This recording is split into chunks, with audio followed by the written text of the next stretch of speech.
Welcome to the Theory of DFS podcast. I'm Jordan Cooper, aka Blender Ed, Blender HD on Twitter, the co-author of the Theory of Daily Fantasy Sports. It's a 15-hour audio DFS masterclass at theoryofdfs.com.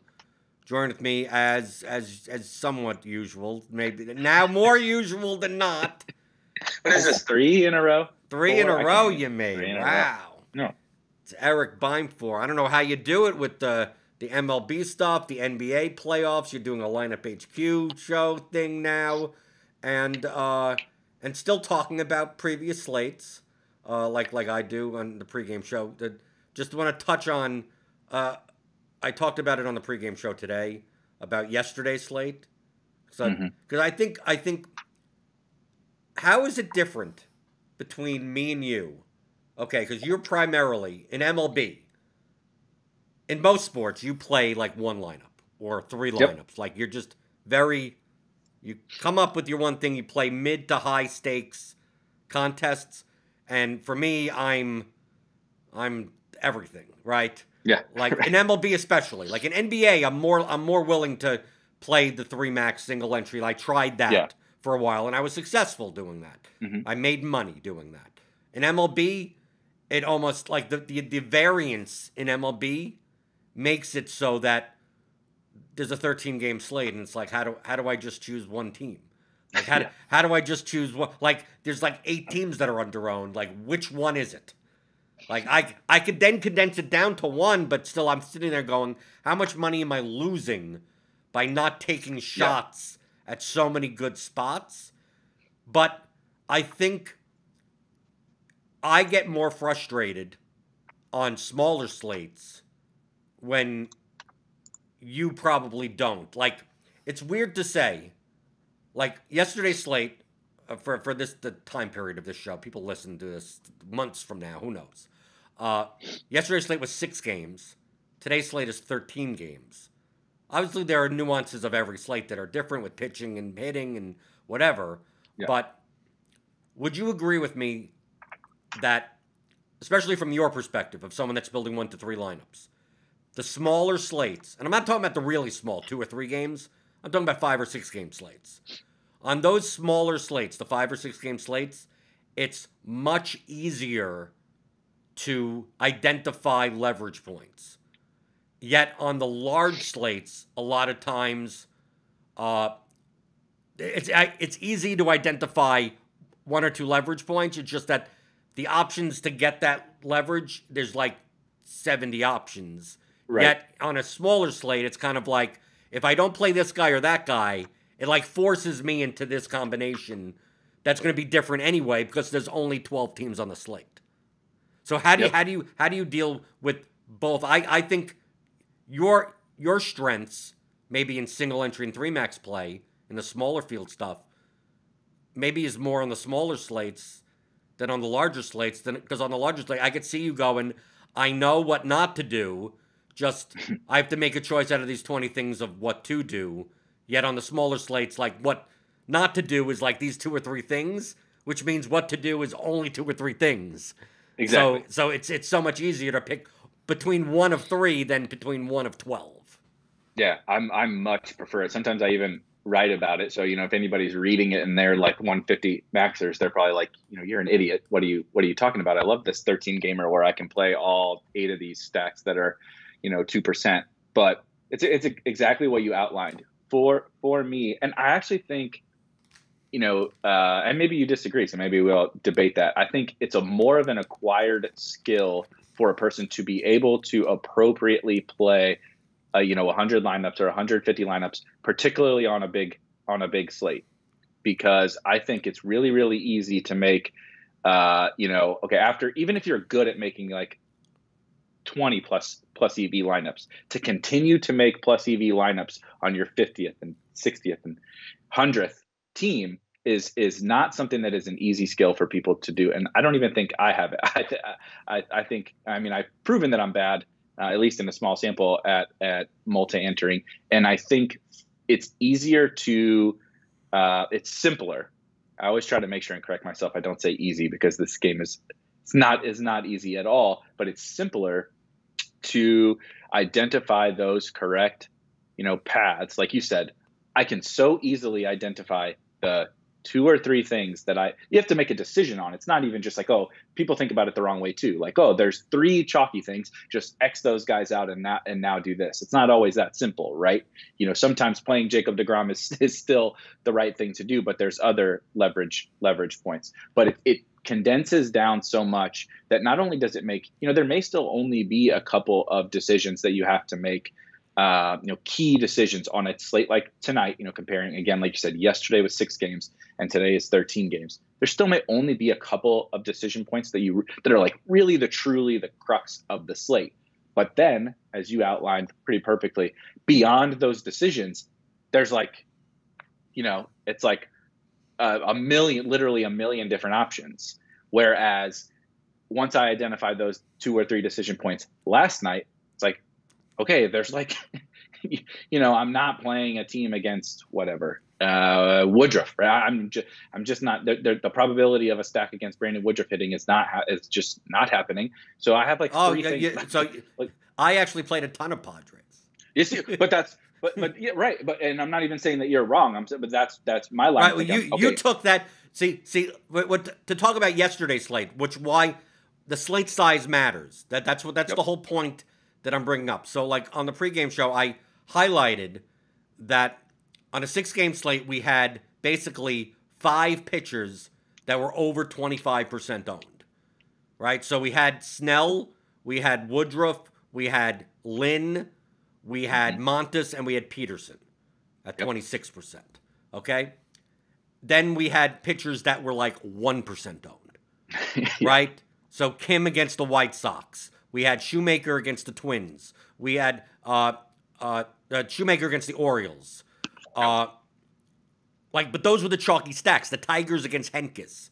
So, obviously, the more owned that these stacks are, the low owned the pitchers are. But these pitchers aren't even, in a vacuum, you don't even want to play them. It's not like... Correct.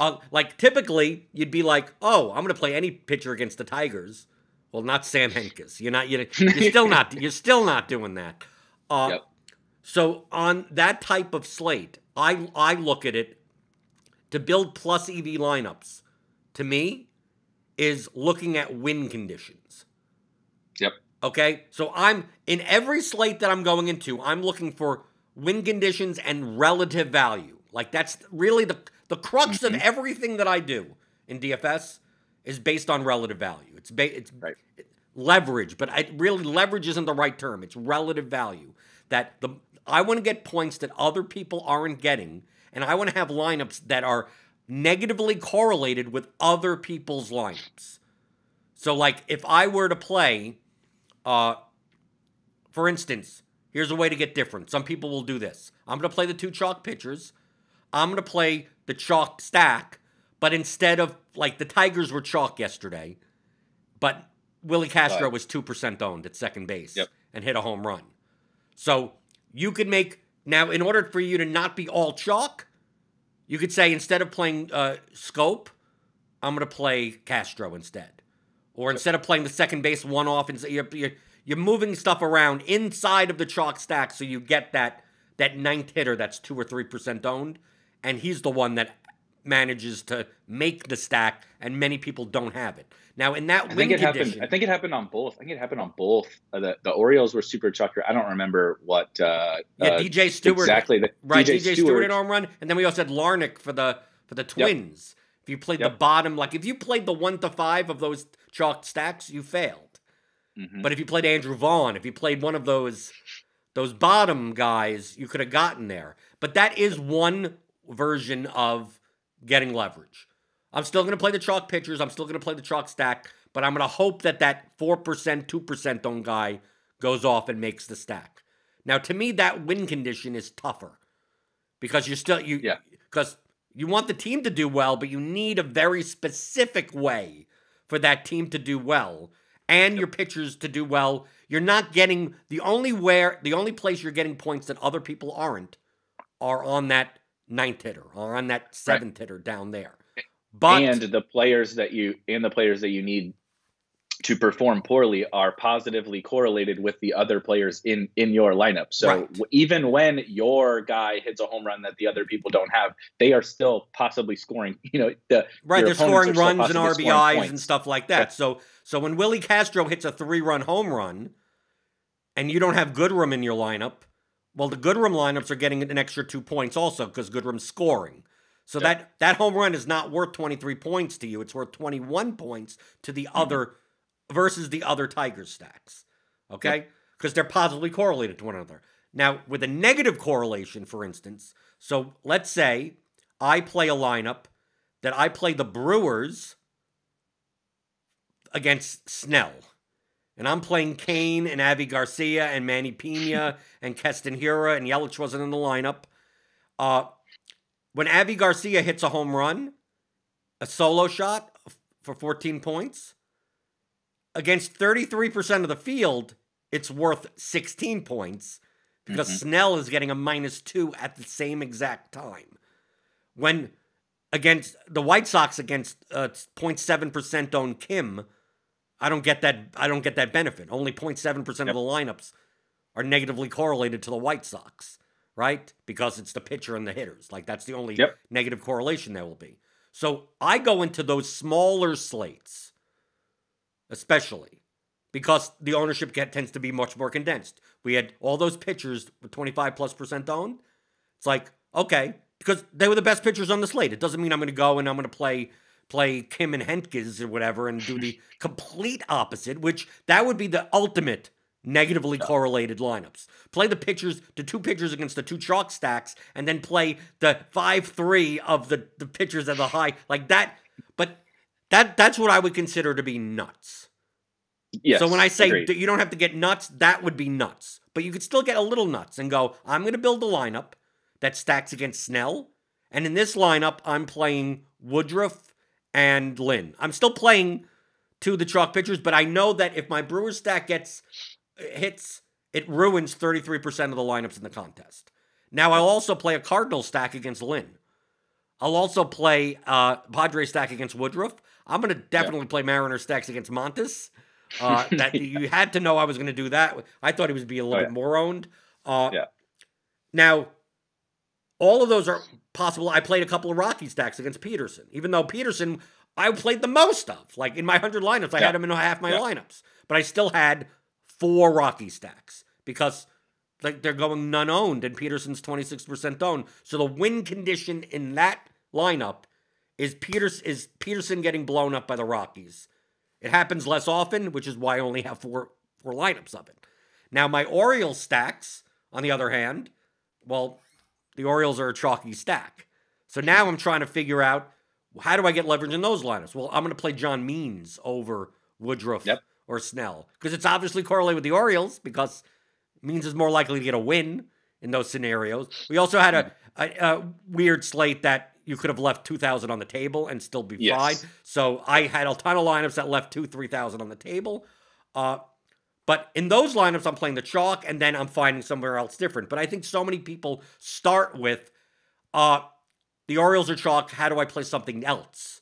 Rather than look at, on those smaller slates, who is the pitching chalk?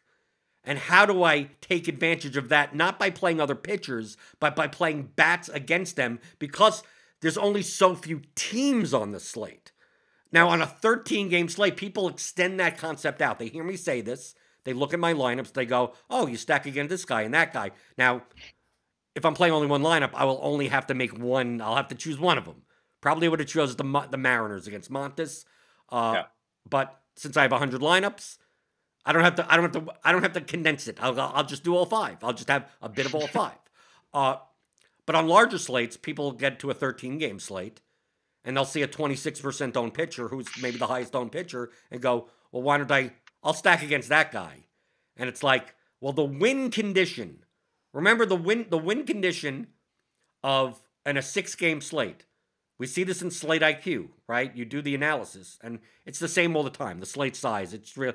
The difference is slate to slate don't matter. The slate size matters. That we say this all the time with the stacking. On a large slate, there's more likely a chance of one team going off for an inordinate amount of runs in comparison to all the other teams. Not necessarily 20, but one team will put up 12 and the next highest team will be 7. And like that difference, you're going to need that stack. On a 6-game slate, the likelihood of that happening is much lower. So it's quite possible the highest scoring team on the slate is only 6 runs. Now, when you go, oh, you're going to stack the Brewers against Snell? Oh, you think the Brewers are going to put up 12 runs against Snell? It's like, no, I don't need that. I need the Brewers to put up 6 runs against Snell and them still being the highest scoring team.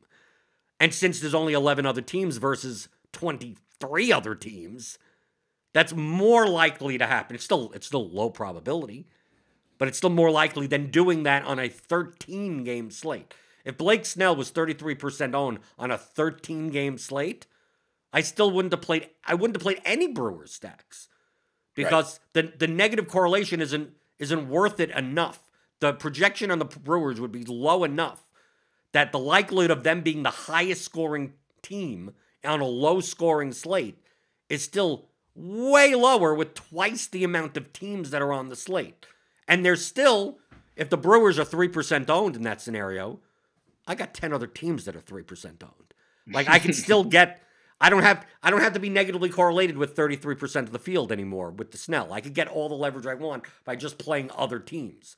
So when it comes to single entry and 3-max play, do you approach it in a similar way? Like you said, I'm not going to play the Padres against Woodruff. Like, sure, I could understand throwing that out if he wanted, but were you considering like the Mariners against Montes or the Brewers against Snell? Like, do you look at Lance Lynn's going to be owned? Why don't I play the Cardinals? That was exactly. So it's funny you say that because that was exactly what I talked about, like right leading up to the slate. You know, I'm posting 2 or 3 updates right in that last hour and a half before lock or whatever. And like, I thought yesterday was really like kind of peculiar. So it's an interesting slate to talk about because you had this weird context of the best, like you had infinite salary, like you said, right? Like the salary cap was basically a non-issue. There was basically only 2 offenses against bad pitchers. And it was the freaking Tigers and the Orioles.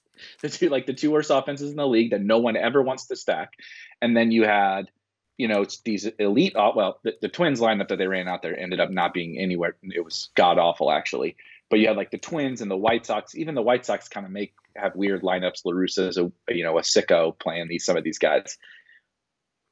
But like they were awkward, right? The good offenses were like maybe not in the worst spots, but they're also not in good spots. Like on a slate like tonight, we would not be playing like White Sox most likely. They would be really, really far down the probability list, likely on a bigger slate. But last night there was like, who do you choose? Like if you said, we do the kind of joking around a little bit sometimes about like the people say like, oh, who do you like? It's like if you actually did that thing, like who do you like? Who projects well? Who looks at zero? I don't like any of them. I hate all. They all suck. They all look awful to me. So to that point, it entirely became about, which is maybe will lead into this small slate discussion. It's entirely about the leverage and the relative value, which is a good thing I think for tournament players. Both of us, but for me that prefers kind of the smaller slates, I prefer the smaller slates because of that. It becomes almost entirely about the leverage and the relative value. And I'm trying to win a low scoring slate, right? Trying to win a low scoring slate on the 13 game, like someone is going nuts tonight, right? If there's 13 games, even though there's a lot of good pitchers and someone is hitting, if we really want to talk about FanDuel, it's so home run driven. There's going to be so many home runs on a 13 game slate that I just can't, it's impossible to like get a really clean, easy path to first on a huge slate. Right. On a huge slate, a lot of times the way that MLB has been going, it's like you're going to get a team. I saw this on Twitter. Several people have been joking around. Whenever we get like a large slate, a 12, 13, 14, 15 game slate, it almost seems like there's going to be one team that throws a no-hitter and another team that will be facing a position player in the 8th inning. Like it's like there's going to be and the pitcher that throws the no-hit, it's going to be some $7,800 SP2 throws a no-hitter, gets 42 points, and then there's going to be one team that is up 18-2 and facing the second baseman pitching in the 9th inning. Exactly. And the other thing that always we joked about guys knowing if they're owned.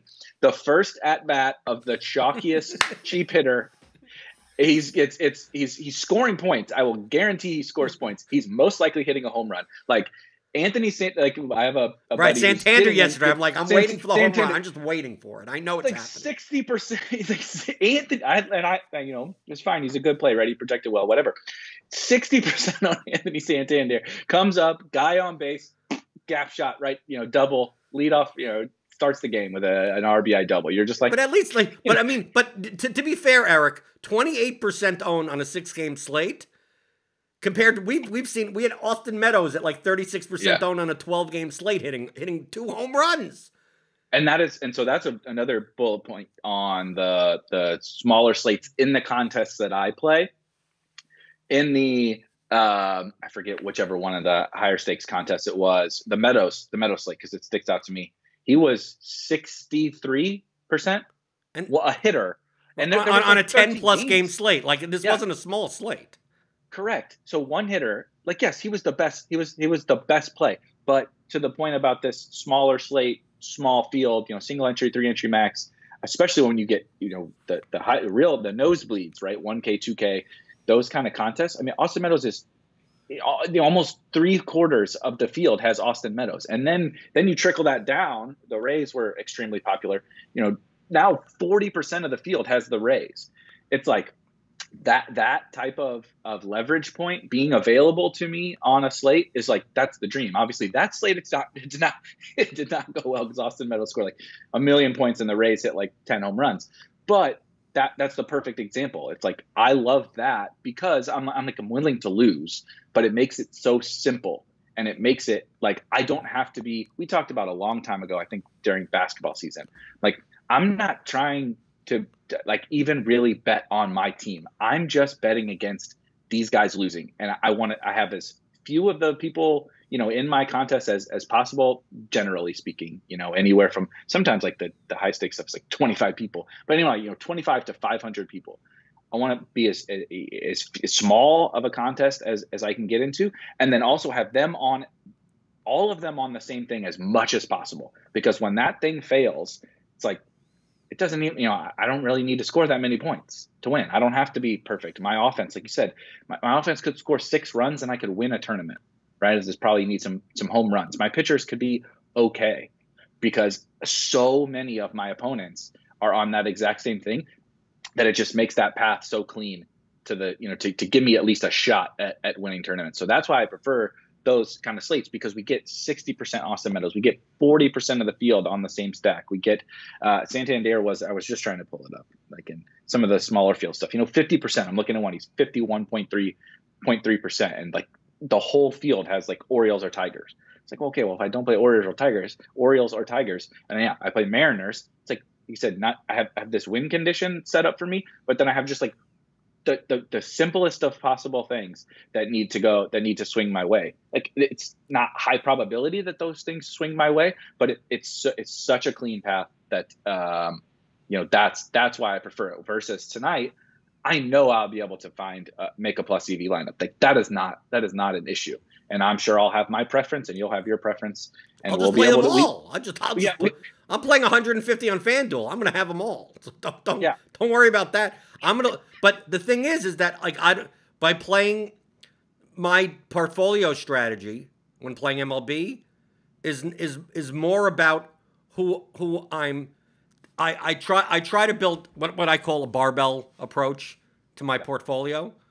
I don't want it because I don't want to put things in terms of exposures, because it's really, you're building lineups, not exposures.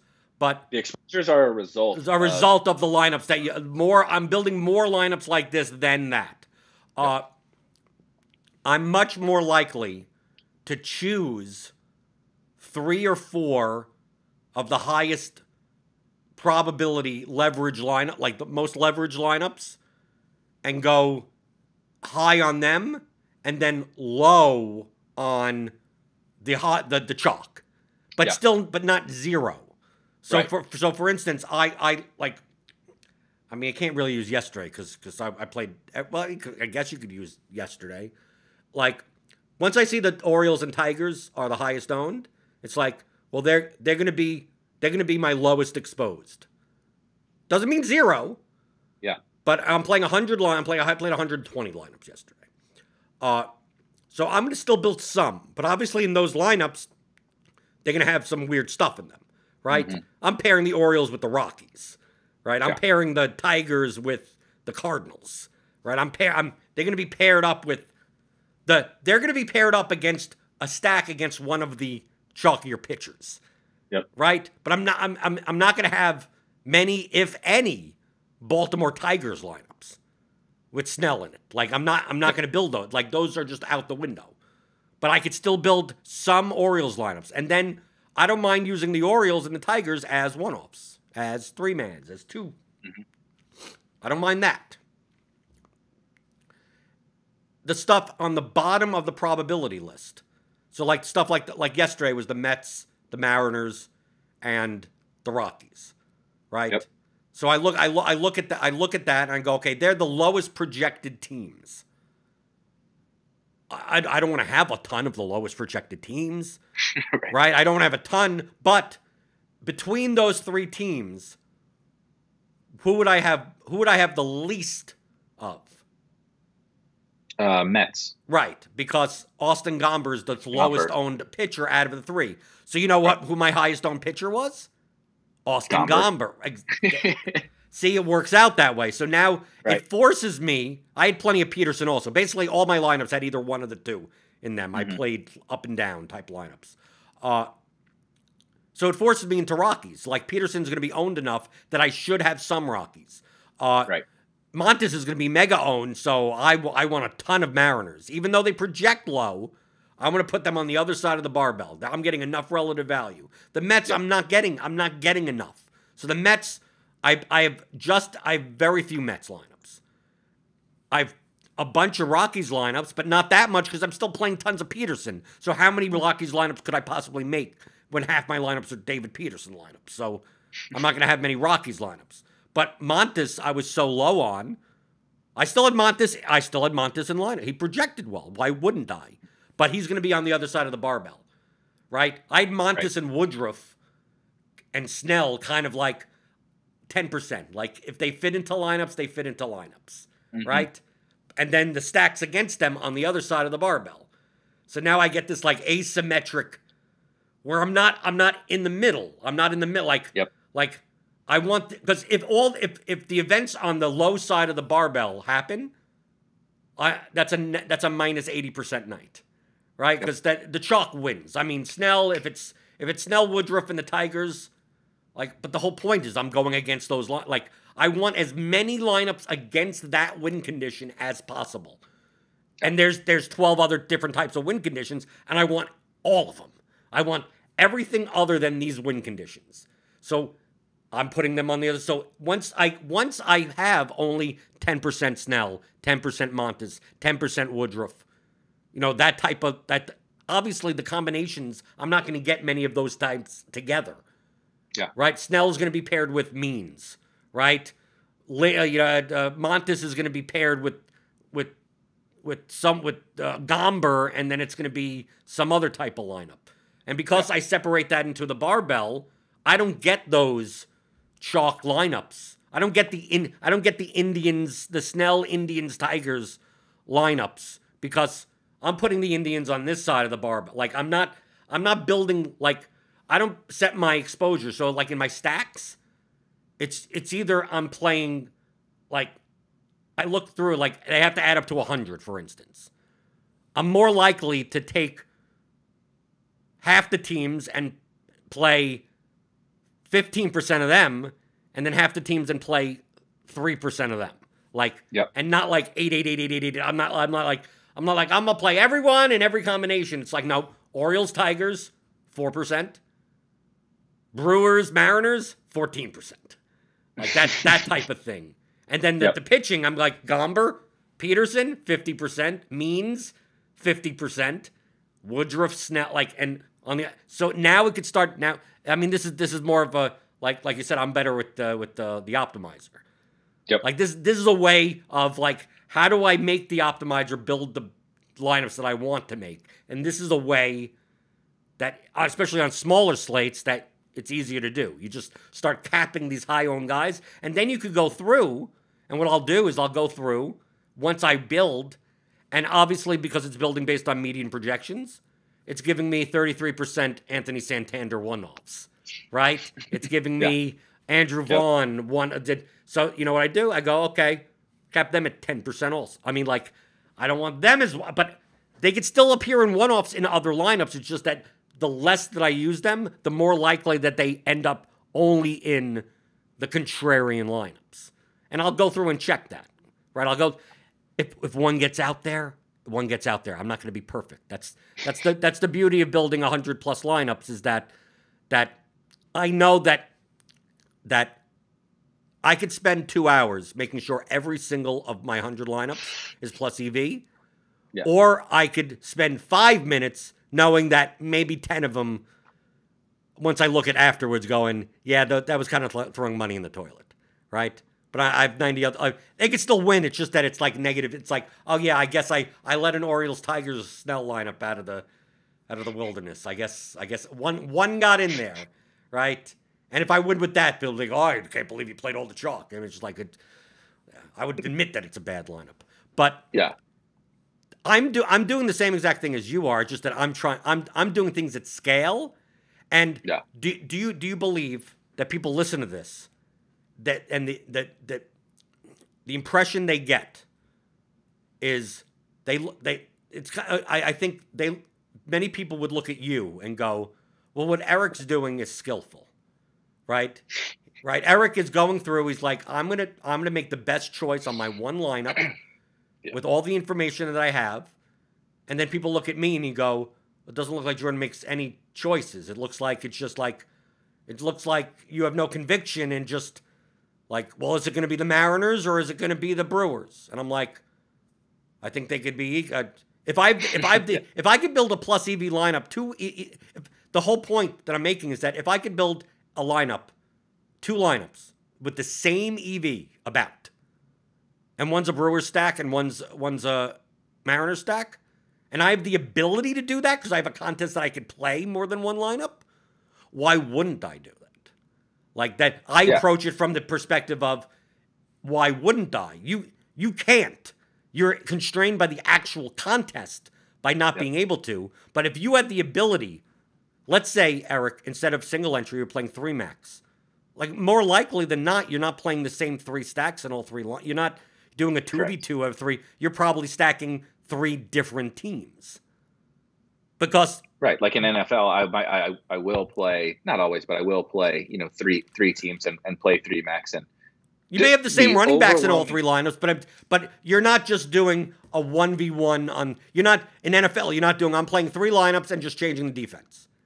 Right. Right. The overwhelming majority of the time, the core concept of the lineup is different, right? It's probably different. The win condition is different. Yes, which typically means different stacks. Again, not to get down some other, but there are times where I will have a strong conviction on something and play multiple of the same one. But then, like you said, okay, now the running backs are different, the defense is different, maybe the stack is slightly different, right? It's the Cowboys, so I don't want it to just be Mari and CeeDee Lamb. I want some Gallup or Blake Jarwin or whatever. Anyway, point being, it's such a funny thing the age-old Twitter debate, right? Like, oh, you're just covering, no, everybody can win when you play 150 lineups. You're just playing, a little bit of it. What Dean said that he might never live that down in the history 10% of everything. DFS. You're just playing 10% of everybody, right? Like, the funny thing that people maybe don't realize, and maybe they do, and I'm just reiterating it, is what you are doing, what Osimo is doing, what Utica is doing, what every good, Ricky D is probably the best example. Ricky D and Wakey Wakey are probably the best example. Well, they go high. What I do, but that's what they're playing similarly to how I play with 150 lineups. They take typically like one big strong stand that's really high variance, and that's their win condition, right? Because they are not covering all their other bases, because that's the dumbest myth of all time. But they are that, you know, they have a way more shots on goal if this one thing breaks their way than everybody else does. So anyway, but what they are doing is the same thing as me. I happen to be more skillful at the one team or the three teams. That has nothing to do with like my ability being better than anyone's as a DFS player. I don't even think it is better than any. It's how I personally am wired to think about things to better. You know, it's also like my sanity. I'm better. Like it helps me and my process to just manage one or three teams. Or that's the same thing. I can't play a bunch of sites. I can play two. I have tried to do Yahoo. I tried to do these other, you know, over the years, all these goddamn sites that have popped up over, you know, the last 5 years. I've tried to do that. I can't manage it. So it's all those different things. But you would, but Eric, you would approach also. I think the bigger difference is not the number of lineups. The bigger difference is the contests.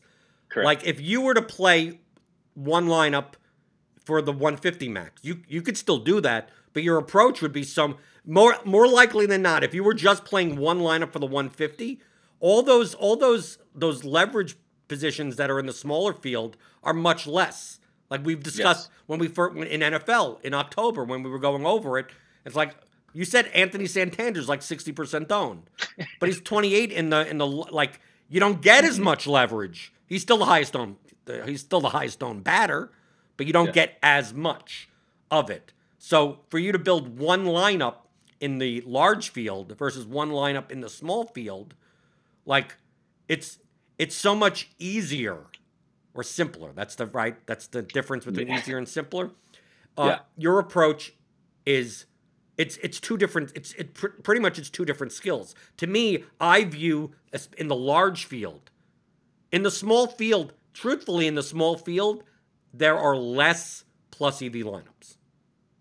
Agreed. Right? Because like yesterday, in yesterday's slate, if you were to go in and build a 5-3 Rockies-Padres lineup in a small field, 150-man, whatever, that's negative. It's negative EV. Like you're not going to win, though the projection is going to be so low. Mm-hmm. And you're going to be so over leveraged. When you win, you're going to win by 60 points. And that's just what you should be playing in the large field stuff. But in the small field stuff, you don't have to get even to the nuts extent that I get. So like you could have played like just playing the Mariners stack and going, well, I'm not playing Montes, so I'm going to play Snell, I'm going to play Gomber, and I'm going to play Mariners.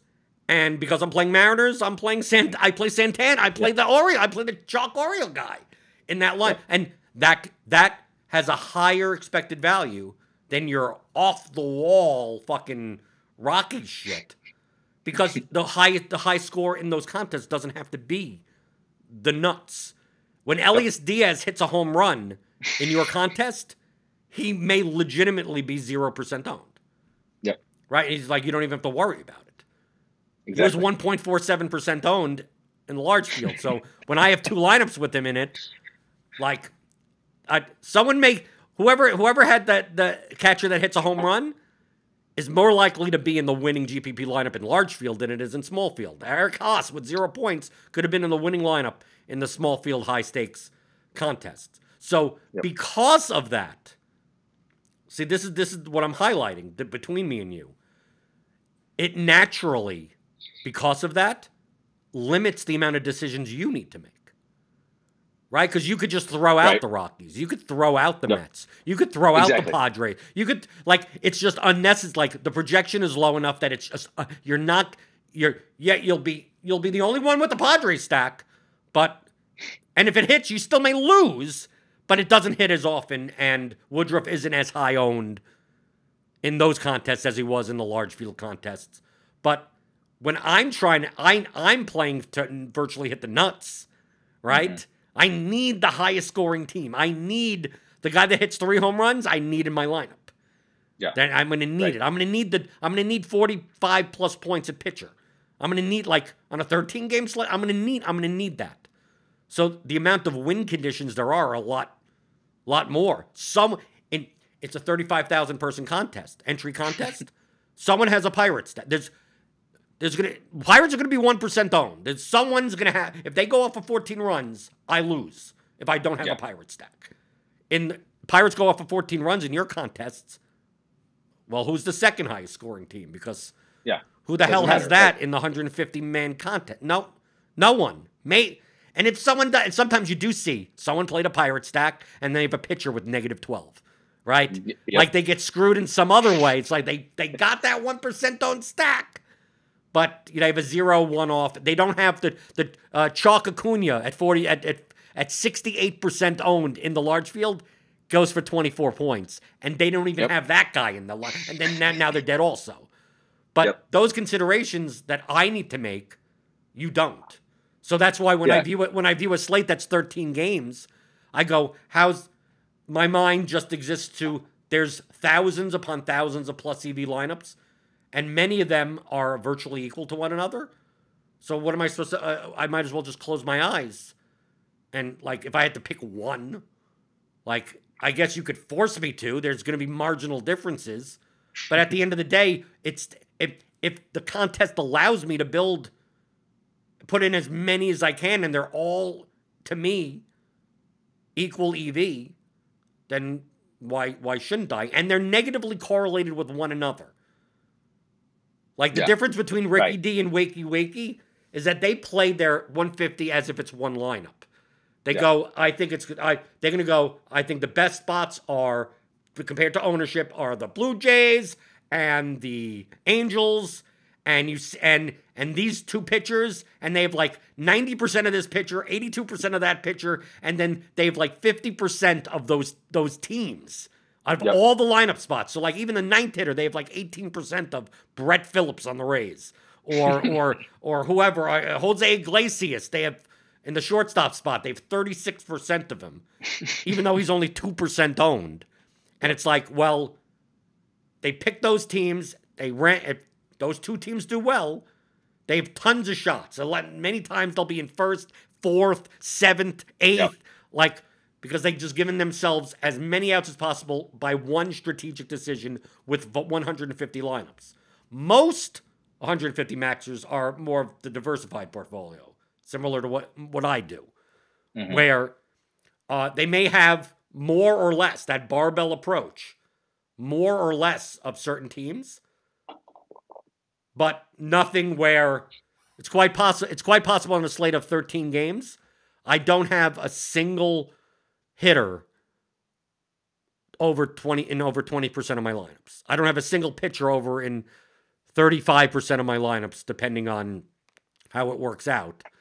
And it doesn't mean I'm playing chalk stack, chalk pitcher lineups. It just means, well, like on yesterday's slate with the Mariners against Montes, it's like, well, shouldn't I have Mariners Orioles lineups? I should also have Mariners Twins lineups. I should have Mariners Tigers lineups. I should have Mariners Indians lineups. I should have, I don't want to get into the position where I'm over on the Mariners and leveraging off of Montes, and I just don't happen to have a team.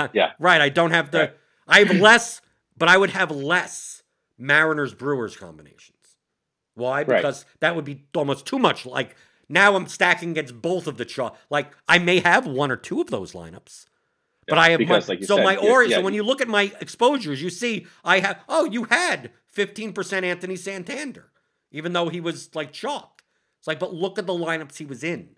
Mm-hmm. He was in stacks with He was mostly in places where I have means instead of Woodruff, where I don't have all of that. So like it just based on that's why going just based on the exposure doesn't give you the whole picture. Sometimes I'll have 25% of a chalk guy. Sometimes when Acuna is 25% owned, and I may have 25% of them, only because I'm playing so many contrarian stacks that why not play the highest projected player in many of and just fit. I may not even be playing many Brave stacks, but if he fits in those spots, then he fits in those spots. And if the ownership works out that way, the ownership works out that way.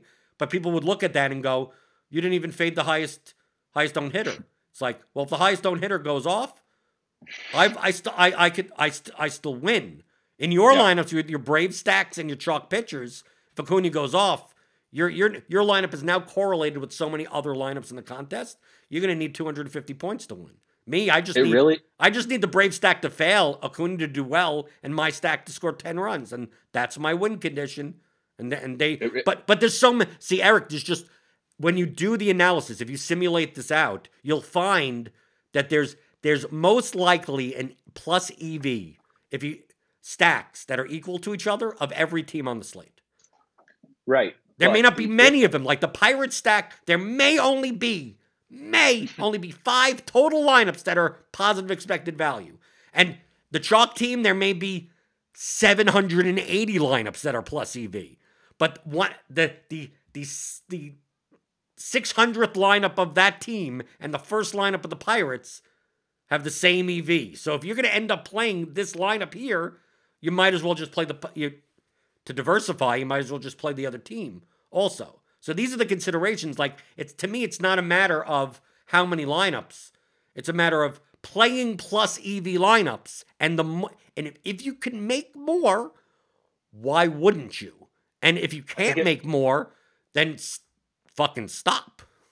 Yeah. I think I haven't even necessarily, I don't know if I've ever thought about it this way. The conversation's really good in terms of outlining the difference between the contests. And I don't mean like, I'll just break down what I mean from how you approach it as the player crafting the lineup. And I don't mean anything about the EV of the lineup. I don't mean anything about roster construction. I mean what your goal is when you enter tonight. Again, there's a $1,500 contest on DraftKings. That's not even necessarily the perfect example because it's a little bit bigger field than most. How big is the field? 750. Okay, that's still under 1,000, right? Yeah, normally like you get 1,500 and above, it's like 100 people, right. 200 people max. But which that's the thing. Those are where I really prefer. Like that's what I really prefer, because that's when you get the Austin Meadows and Anthony Santander 65% owned. When you start getting really, the micro contests. So anyway, but the difference in those contests, and even to a lesser extent, you'll also find, in this 1,500 tonight, right? It's $1 million prize pool. It's $250K to first place. The sharp guys play it smart. They play it how they would always play it. But I have noticed that you get, they hand out a lot of tickets to these things, so you get a fair amount of soft money in these contests, and those people are very unwilling to play. Like if this was the 6-game slate last night, they're playing the Orioles. Yes, because they're not playing this low project. Then they're not playing guys against an ace, right? So yesterday was a really crazy slate because of that. It was like the only way to get that relative value is you suck it up and play guys against Blake Snell, suck it up and play guys against Lance Lynn, right? And like the soft money people, that's just, the brain just doesn't, that fries. The $1,500 is a lot of money to them. And they're like, exactly. I have one lineup and I got to play it safe. But I mean, exactly. How many times have we said over years? I've said over years, the biggest edge in all of DFS is the min cash crew, is the people playing like, it's not the dead money of people that leave injured players that build distinctly, absolutely ridiculously, horribly projected lineups. It's the people that build lineups that have a top 20% chance, much higher than my lineups, but have virtually no win equity. Exactly. And so to kind of elaborate further on that point with these smaller field contests, what I believe the total difference in strategy, and not total because you are also betting on failure, but in the smaller field contest, it is almost entirely a bet against the 2 or 3 things that I know with total certainty a huge percentage of my opponents are doing. And that's what happens on, like, last night. And such an exorbitant number, such an exorbitant percentage of my opponents in a small field contest, particularly these good players. And like they're good players. It's just they don't give a shit about this one. Like they just play their they play their top projected lineup out of their 150 set. Yeah, that's a lot of times that's what happens. Not that much. Yeah, it's not the NFL. Like in the $2,000, the luxury box in the NFL, you can win multiple hundreds of thousands of dollars. That's not what That's not what exists in MLB. Those high stakes contests, they've gotten worse this year. Now there's some other good contests. So anyway, there's only a couple of, like you said, win conditions. There's a couple of leverage points on any slate, and they are more valuable to me. And sometimes we do get the big slate where Austin Meadows is 60%, but that is valuable to me, and it is more valuable to me in a smaller contest. All the rest of the stuff about the EV of all the other teams, it really doesn't matter. I'm picking, like you said, I'm throwing out. Going back to the very original thing. I'm throwing out the Woodruff thing because it's just too low of a projection, because I don't need. We talked about 200 this. Points. You don't need. I don't need the nuts. I don't need the nuts. I need give me these two things, right? Blake Snell sucks, and probably three things. And the Orioles and Tigers, each scored 3 runs or whatever, right? Like those things happen, and it's like, boom, I'm alive, right? Please God, no Anthony Santander home run, which is a lock to happen. But give me no Anthony Santander home run. Give me a bad Blake Snell outing. It's like, boom, I'm live to take first in this thing. That's it. And so on a slate like tonight, it's like I'm just betting on that. Like eventually I have to make a decision, right? On, am I playing the Mariners? Am I playing the Brewers? Am I playing whatever? But that almost doesn't matter. Because you could find so many, like the EV lineups that are available for that win condition are just so immense that they're all about equal. So whatever you choose, it's weird to say, whatever you choose is about equal to, like, if you would have chose, I'm going to play the White Sox in this lineup, or I would have played the Twins in it wouldn't have, you could build the lineup with about the same EV with the same exact win condition, or the loss, your opponent's loss condition. That's better way to put it. But, and since you only could build one lineup in that contest, or 3 lineups in the contest or whatever, you're just going to choose one. You could have, if you wanted to, if I would have run out the sim and given you about equal. Obviously, it's not exact because the number, we have projected ownership, and it's not, you're not going to know exactly until you actually get everything. And I said, okay, you're going to fade the Orioles and you're going to fade Blake Snell. That was your, okay, that's my path to first place by not having these two things happen. And I gave you combinations of everything that isn't that. And I said, here's 10 of them. They're all the same expected value, even though each 10 have a different stack and a different pitchers or whatever. From your perspective, you could just close your eyes and pick one. Pretty much. Right. Yeah. So whichever everybody has their own process for specifically tracking and stacking those and picking one. But at the end of the day, the point is that it really doesn't matter. It really doesn't matter, because the main thing is that you need these two things not to happen. And then I need a good enough projected lineup. And then, like you said, then I need a good enough projected lineup with enough expected value beyond those two things, right? Because then, like you said, back to the Woodruff thing, or you said the Rockies. But like I said, I'm giving you those 10 choices. One of them isn't going to be the Rockies for your content, right? It's one of them isn't going to be Padres against Woodruff. It isn't going to be, but because it's still going to give you 10 choices that are about the same. If I ran out the Sims, they'd be about the same. If you pick one of them, it's not from a mathematical perspective. If we ran this out 100,000 times, you'd win as much money picking one of them versus picking the other one.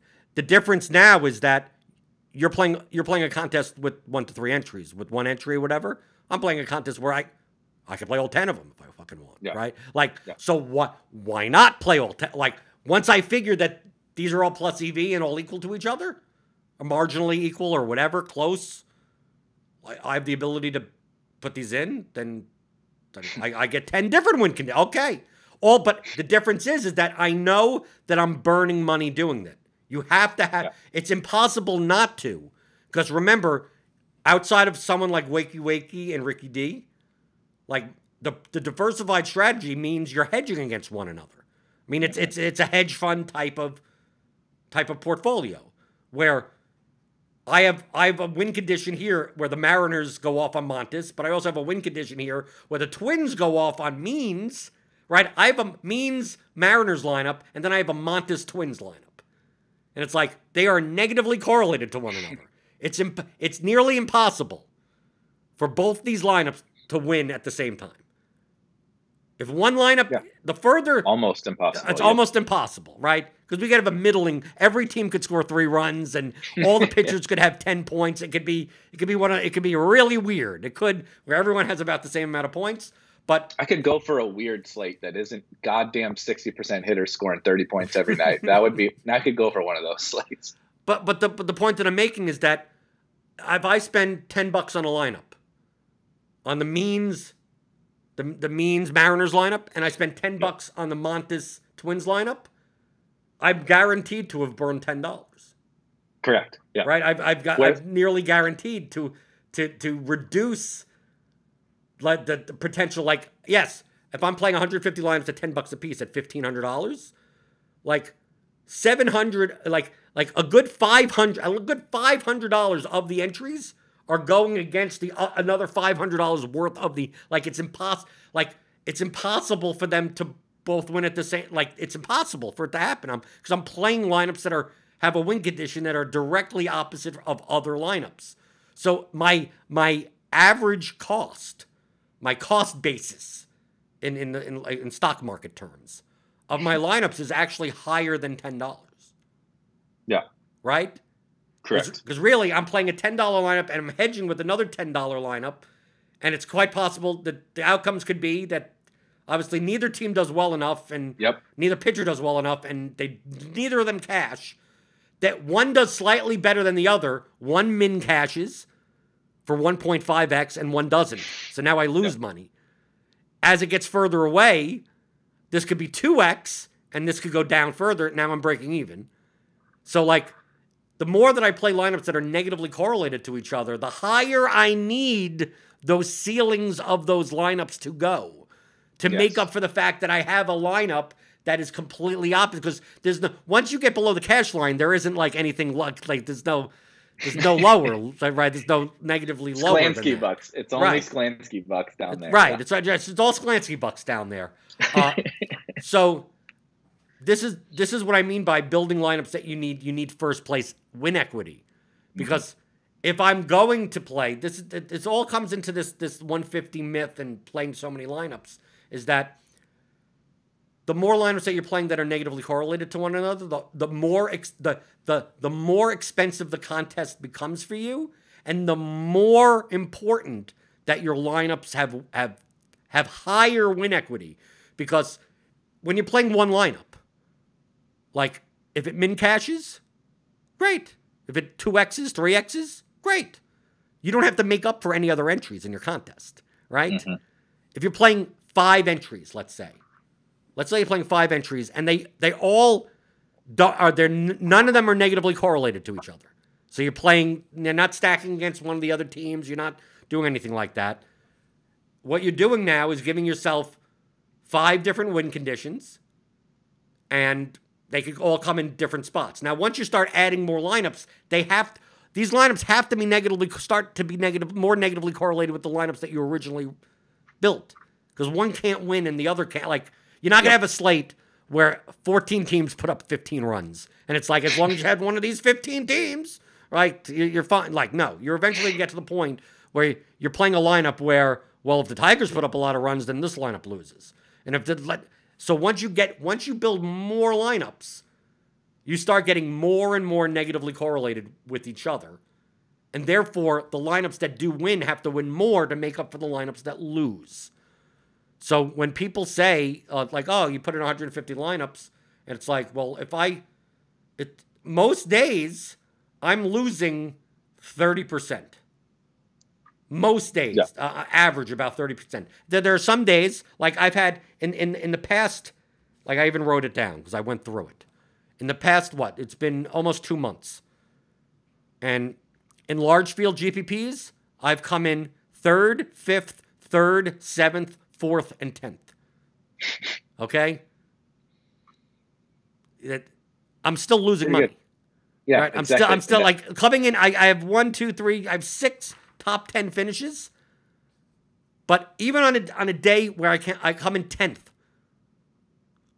The day that I came in 10th, I think I lost money in the I think I still lost money in the contest because the 10th place finish still didn't pay for a ton of lineups that didn't even cash.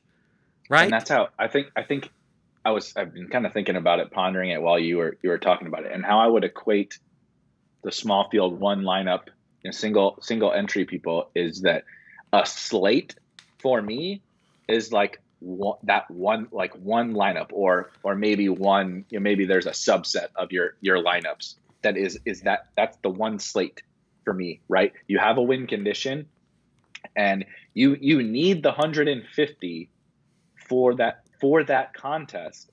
Otherwise, you're never going to realize the monetary gains from hitting that win condition, right? I could throw my one team into the 150 max contest, and it's almost a stone guarantee that I will not be profitable all year. I could make the most plus EV lineup every single slate, and it's almost a lock. I will not be profitable over the course of the season. Only because of sample size. Because of sample size within the specific parameters of that contest. Right. I am taking the one lineup that I would put in there and putting it into the appropriate contest where, like you said, you have to make up for those negatives down here with the right. Even the 10th place doesn't make up for it. That's the same thing for me, but it's okay. This slate today, it's like probably going to be a 0. Like I understand the fact that I'm going to enter this contest and it's probably not going to bring me back any money. But if I do this repetitive process enough over and over and over, when it's right, it's much easier for me to get that first place finish, as opposed to you have to enter those 150 every day, because even when you hit that win condition, it's still really hard. As you right, because in the large field contest, you have. I mean, I come in 7th place with a line like on the Nutso day with the million points being scored, and it's like dude, it just came. It sometimes it comes down to I think what 2 weeks ago I came in 5th on FanDuel, and it came down to like a double in the gap. Like what one of my hitters hit, like it was bases loaded and it was a double in the gap, and it got caught. But it was like a good play. It was like if the fielder was not in position right, that would have been like a 3 RBI double, and I would have won $30,000. Like, of course, but that's in the middle of the slate. Like, this wasn't like at the end of the game. It's just that I realized that it's like, oh, I had the stack of this team, and that guy scored 12 points and not 32 points. And if I had the extra 20 points, I would have came in first place. It's like the difference with, like, imagine if I switched one guy out and had the right guy in, I would have won first place also. Exactly. Now I just didn't have. You need the 150, right? To have that combination, I need that combination. Right? You don't need that You could take a Brewers stack in that yesterday's slate with I had a Brewers stack competing with a Kane 0. Yep. And he's at first and second. The bullpen's out. I'm like, come on, Kane, and then he flies out. But a Kane 0 in your contest could be in the winning lineup. Yep. In my contest, it's quite unlikely. Because the win condition is a failure of my opponents, and then my team just needs to be good enough, right? I need the failure of my opponents, and my team still has to come high and still has to get enough points. Right, exactly. But you get a little bit of, I'm going to get 0, 0, 0, 0, 0, 0. Oh, 20 grand, right? 0, 0, 0, 0, 0 for long stretches. And whereas you're definitely going to get those bad days. But I'm never going to get a 0 in general. I'm never getting 0. I'm negative 30%. Right. I'm like when I play on FanDuel 150, I'm turning 750 into 580. Yeah. A lot of days, or 550 or 620. And then when I get a lineup in 8th place, I turn 750 into 1283. I mean, like, it's like, because I still have so many losing lineups that has to make up for. So like a normal 750 into 550 into losing $200. But that's primarily because I'm playing diversified. Someone like Ricky D or Wakey Wakey, he has a similar graph to me, right? Except with 150. 50, right? He's more likely to have minus 90% days, while me, I'm not likely. But doesn't mean that the EV of each individual lineup are not the same. It's just a matter of how it's bankroll and time period. You could put in maybe not the same exact lineup that you would put in the small field, but you could play the 150 max with one lineup and have the highest EV lineup out of any lineup in the contest, and over the sample size of 100,000 slates, you will be the most profitable player. Over 100,000 slates. Right? Are we going to ever get to a, like, no. Because you're going to need, because I have 150 times more likely, if I built the same EV lineups that you did, like I just have 150 times more, as long as I'm building plus EV lineups. Like the whole thing comes down to, you have to be building higher EV lineups than your opponents, right? Because the EV of your lineup is dependent of your opponent's lineups. Yep. Now, the reason why I get attracted to large field, it still comes down, I mean, I think that this is the struggle between me and you on thematically on this podcast in general, is that I can't get around, you know what I'm going to say. I can't get around the fact where the fundamental theory of games, the edge that you get the most is the relative skill between you and your opponents. Like that is the crux of games, right? Mm-hmm. If you were to play basketball against a midget in a wheelchair, like, I'm going to make more money over you playing some high school, basketball player that maybe you're still better than, but like, no, I'm going to be able to, I'll be able to beat the midget in the wheelchair. So the large, I can't get around the fact that I look at the large field contest and go, even though Brick 75 may have higher EV lineups than me, he puts in 150 and maybe 50 of them or 40 of them are higher than some of my lineups, right? Osimo puts in 150. And maybe his average EV of his lineup is higher than mine, right? The Colts or whoever, Steve puts in lineups, whoever, all the good players.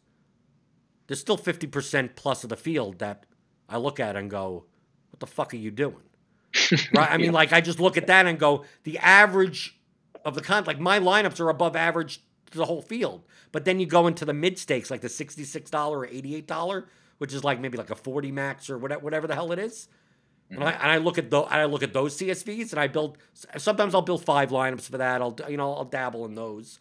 The average lineup strength is so much higher, because you don't like the bottom level is like maybe 3 to 5% of the field, versus the bottom level on the large field could be 25% of the field of lineups. So that's something it's hard for me. I know the swings are bigger, but especially in baseball, where there's slates of sizes where it's like you could pick 10, 20 different fucking things.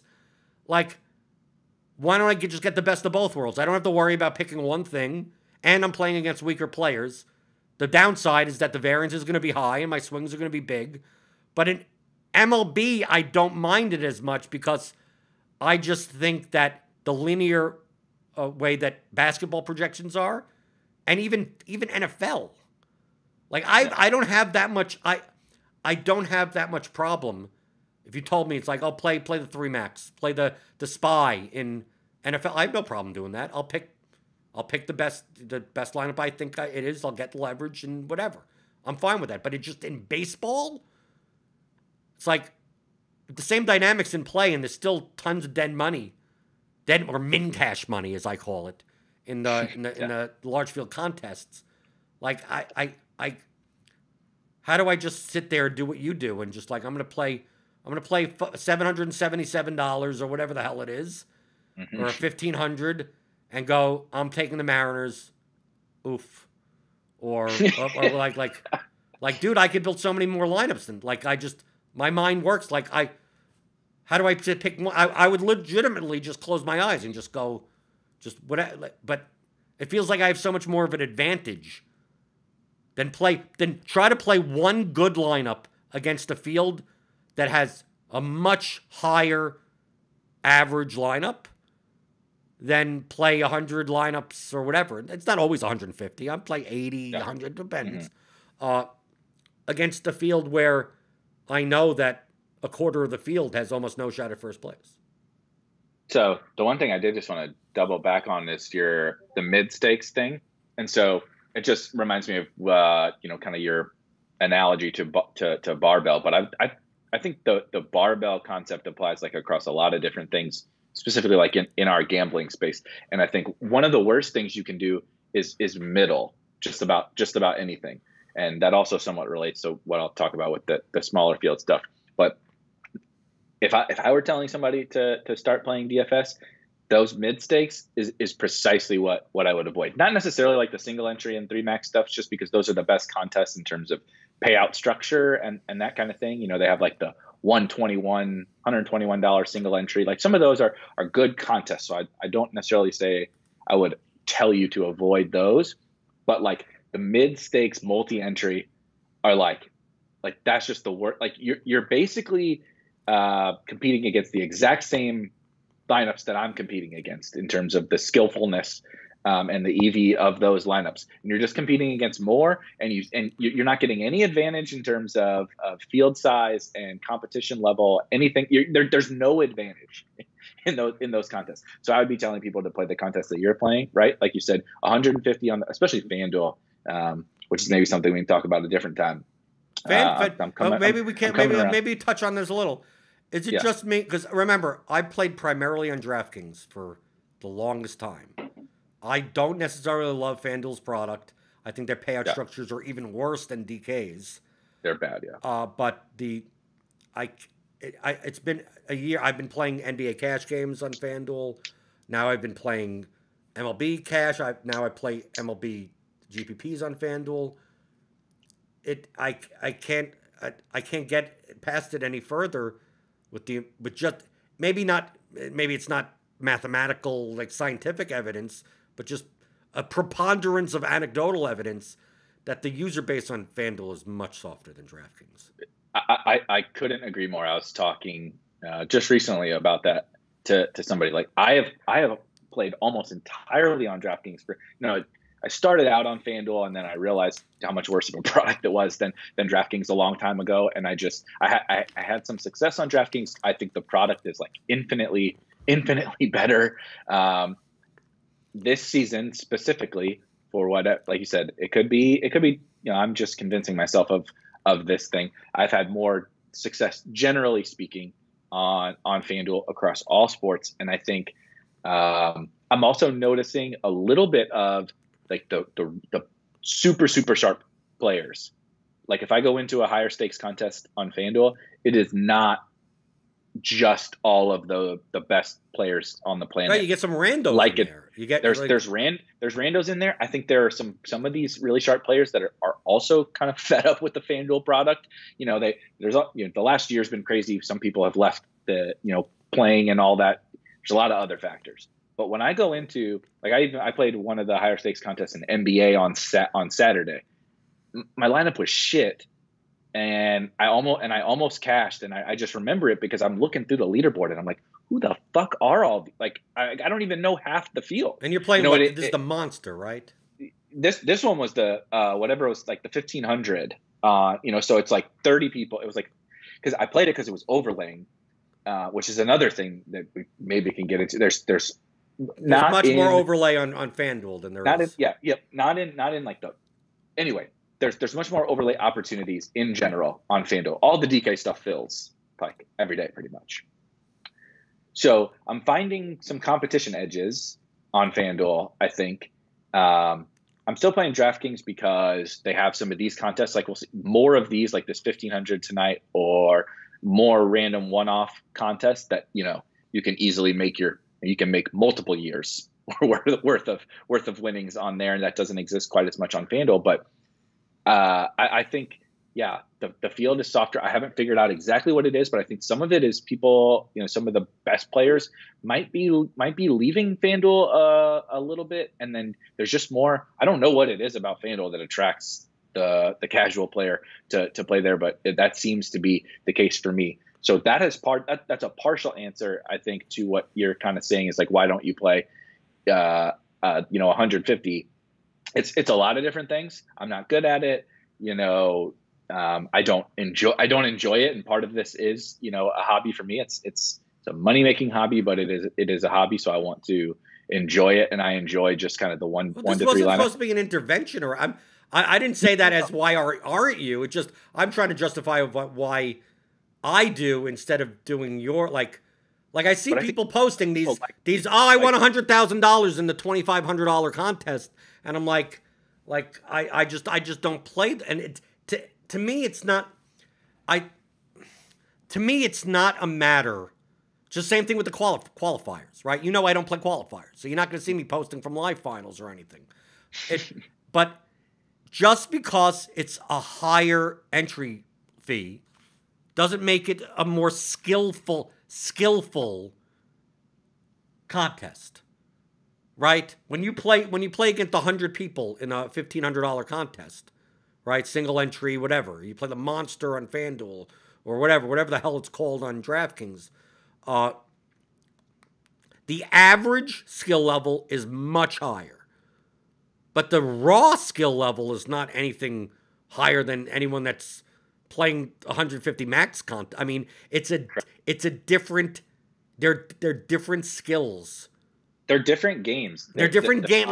It's hard to always explain that it's almost like me and you are playing different games. Yes. It's like I'm playing Limit Hold'em and you're playing Pot Limit Omaha, and we're going, well, you're playing it's two different games. It looks the same, but and I could play your game and you could play my game, but I play my game so much better than I could play your game, and vice versa. That it's not like we're doing anything different. We're trying to find where the edges are that accentuate our own personal skill set more. And we're both above average on all the skill sets. It's just which one, and some people do it all. I mean, obviously some people do it all. Yeah. But like on FanDuel, the reason I've been playing a lot more GPPs on FanDuel, even though the price structure is fucking awful, is that you could always tell by ownership. To me, you could always, I go in, there's more times than not on DraftKings that I'm not surprised at ownership. More times than not, what I expect on DraftKings is what I get.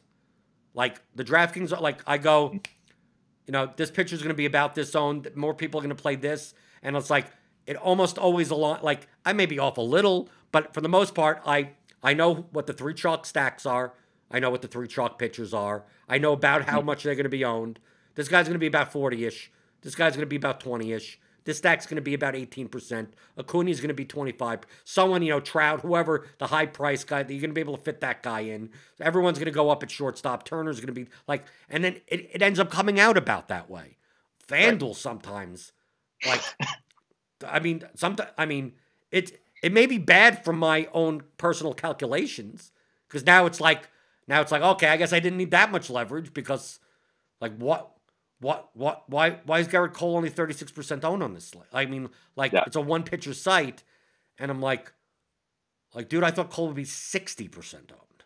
Mm-hmm. And I see, or some stacks, I go, oh, okay, I know who the Braves are going to be owned because they're underpriced. Okay, on FanDuel, I get it. They're going to be owned. The Nationals are the third best stack, so they're going to be 12% owned. So I'm going to have some of them. And then you go and the Nationals and you look, and Trey Turner's 6% owned. Juan Soto is 18% owned because it probably is a one-off. And you go, Josh Bell is 3% owned. And you look at the Braves, and the Braves, Freeman is 25%, and Acuna is 32%. All of the ownership went to the Braves, and it's the Nationals are the third best. They're not far. Why are they so low owned? And then why is the high, It's one of these slates where like there's one it's like Scherzer and then like for some odd reason like someone's like 9,500 that shouldn't be. Yeah, that's like a decent Martin pitcher, like Perez. Yep. Right, Yep. but not as bad as Martin Perez, but something like Kenta Maeda, like someone that really shouldn't be. But like the highest price pitcher is 11,000. It's like Scherzer, and I'm like, okay, Scherzer's going to be 50% owned on this slate. This is easy. And I look at my GPP ownership; he's 32% owned. I'm like, where did everyone spend their money? I don't even understand this. And then you go look and you see that $9,500 pitcher is like 11% owned. It's like when he should be 2% owned. And then you look at all the high-priced hitters, and you go, it's almost like people are like, I'm either going to play Scherzer, or I'm going to pay down at pitcher and literally jam in all of the expensive bats, no matter what, even if it's not a stack. And I look through these lineups, and I go, why the fuck am I not playing more on this site? Like always. And it's not like one slate. It just, I constantly get surprised by some of the ownership, like we're going to see tonight with especially the pitchers on this slate. Like I don't even know. Like it's almost unsettling because like on DraftKings, it feels like I could gauge what the field's going to do more, and then I could build lineups based on that. FanDuel sometimes it's just like I think this is what the field should be doing, and then. Like, I'm never like completely, the team should be 20% owned and they're 2% owned. It's never like that. Or this team should only be 2% owned and they're the fucking stone cold chalk. Like, it doesn't happen that way. But it gets unsettling where it's like on FanDuel, my overall ownership of lineups, like the amount of leverage that I get in each, I'm a lot of times I'm guessing. And a lot of times I end up looking at the ownership on FanDuel and it's really weird, Eric. On DraftKings, a lot of times I look at final ownership and I go based on what I see right here, I built the lineups I wanted to build.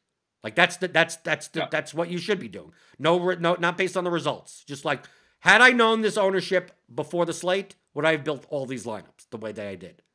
Most of the time on DraftKings, I say yes, and lose. FanDuel, I look at the ownership and I go, had I known this, I probably would have built a whole different set of lineups. Right? Like this line, I would have built more of that and less of this and less of that, and then I win. Right? It's like even though I based on the ownership that comes out, I'm like, okay, I made some mistakes. Based on that, like I still have high projected lineups. So I mean, I still probably have plus EV lineups, but I may have some that are not. And yet it's still the average line. It's still better than the average. I still look and go, and not just in like the top end, but I look at some like how many lineups I min cash. I go, how did these lineups get there? Right? Even like that's why I said like I turned 750 into 580 on a slate where like I'm turning 750 into 100 today. Right? Yeah. Like for the first, like by 8 o'clock, you're like, this guy's getting killed. I have that pitcher, and this is going to be a horrible night because so many people have this, and so many people must have that, and then the next thing I know, I lost like 20%. I'm like, how did I only lose 20% on this slate? On DraftKings, if that happens, I lose like 90. I go minus 90% on those. Like if I built 100 lineups on DraftKings and that exact situation happened, my $1,000 turns into 100. On FanDuel, my $1,000 turns into 880, and I go, what happened? And then I go through some of these. I go through some of these lineups, and the stuff that you see, like the amount that I think the major difference, maybe, like you said, maybe some people are leaving FanDuel. I don't know. That the better players. I don't know why. If the competition is softer, FanDuel. You get a lot more of these like home run one-off. Oh yeah. Like that's what I was going to bring up. It's amazing to me. You actually get more of a benefit of stacking on FanDuel than you do on DraftKings, and people do it less on FanDuel than they do on DraftKings. I build almost only. I never want to say anything 100%, but I build basically only 4 stacks on FanDuel. Not even because I'm like, oh, you have to make 4 stacks. but because it's literally the easiest way for me to just make a team that I can almost guarantee has leverage, even if the ownership on like certain players in there, whatever the specifics of some of the things you were talking about with, did I get it right on, who was the chalk or whatever, especially when you get into, the monster that's 150 people or whatever, and then you get into like some of these qualifiers. I'm not trying to talk shit on any other, most of these guys are good players, but the amount of lineups that you see with, maybe they have a 3-man stack and then they got Trout and then they got Acuna and then they got whatever $2,000 leadoff hitter, right? Then they got Kike Hernandez. And it's like I just don't understand what, I know that you can make the fucking dream team lineup, right? Like on FanDuel. And I think people get sucked into that as opposed to I'm like, okay. I just want to choose. You just choose 2 teams, and if they go off, you win. Yeah, and because they're so correlate, like the scoring, I don't think people think about that either. On FanDuel, you get an extra point for run. You get an extra point for everything.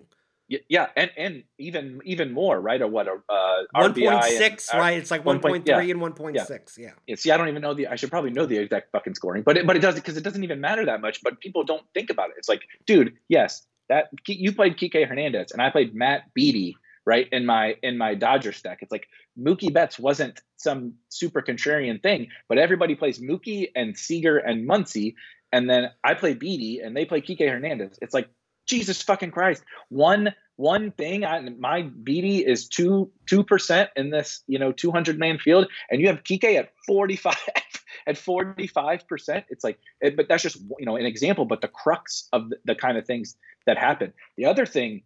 Your point about Scherzer is perfect. I'm using the Beattie example because the one day Beattie went absolutely bonkers. I forget whoever. That was the day when they scored like 12 runs and it was only 2 Dodgers that had all Pollock the RBIs.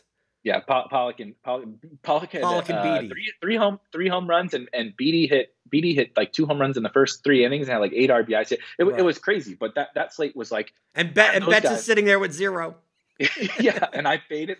I faded Betts. I played Scherzer. Scherzer's like 10% against the Marlins. Right. There's a complete game shutout, and he's unowned because everybody decided, like you said, this happens sometimes to me. I can't figure it out. Everybody decided Mookie Betts was more important than Max Scherzer, and they dropped down. Sometimes we get that, and you get Acuna and Trout and all this. The other thing that I can't wrap my head around is lineups definitely come preloaded. Well, he's hurt, but lineups come preloaded with Mike Trout. Like, and a certain number of lineups on FanDuel, I'm almost certain people just go in and not for the next 6 weeks or whatever, but yes, but before it was right. It's like, just that the pricing is. I know I can afford them because there's all these cheap hitters. Right. So people are just like, yep, I'm playing Trout. I'm just playing them. But that's the reason why I build on FanDuel primarily. Like in the small field, I get the 4-4s because you don't need the nuts. Yeah. Right. I build primarily 4-3-1s on FanDuel. Because it allows me that one-off Jesse Winker, whatever, Yep. allows me to get, and I still curtail my ownership down to the high-priced guys, but it allows me to, like, it's hard to play, like, Orioles, Tigers, 4-4s, because you can't even spend all the money, so either you're dropping down your salary floor, or you should just take out one of the Tigers and put in Freddie Freeman, or something like.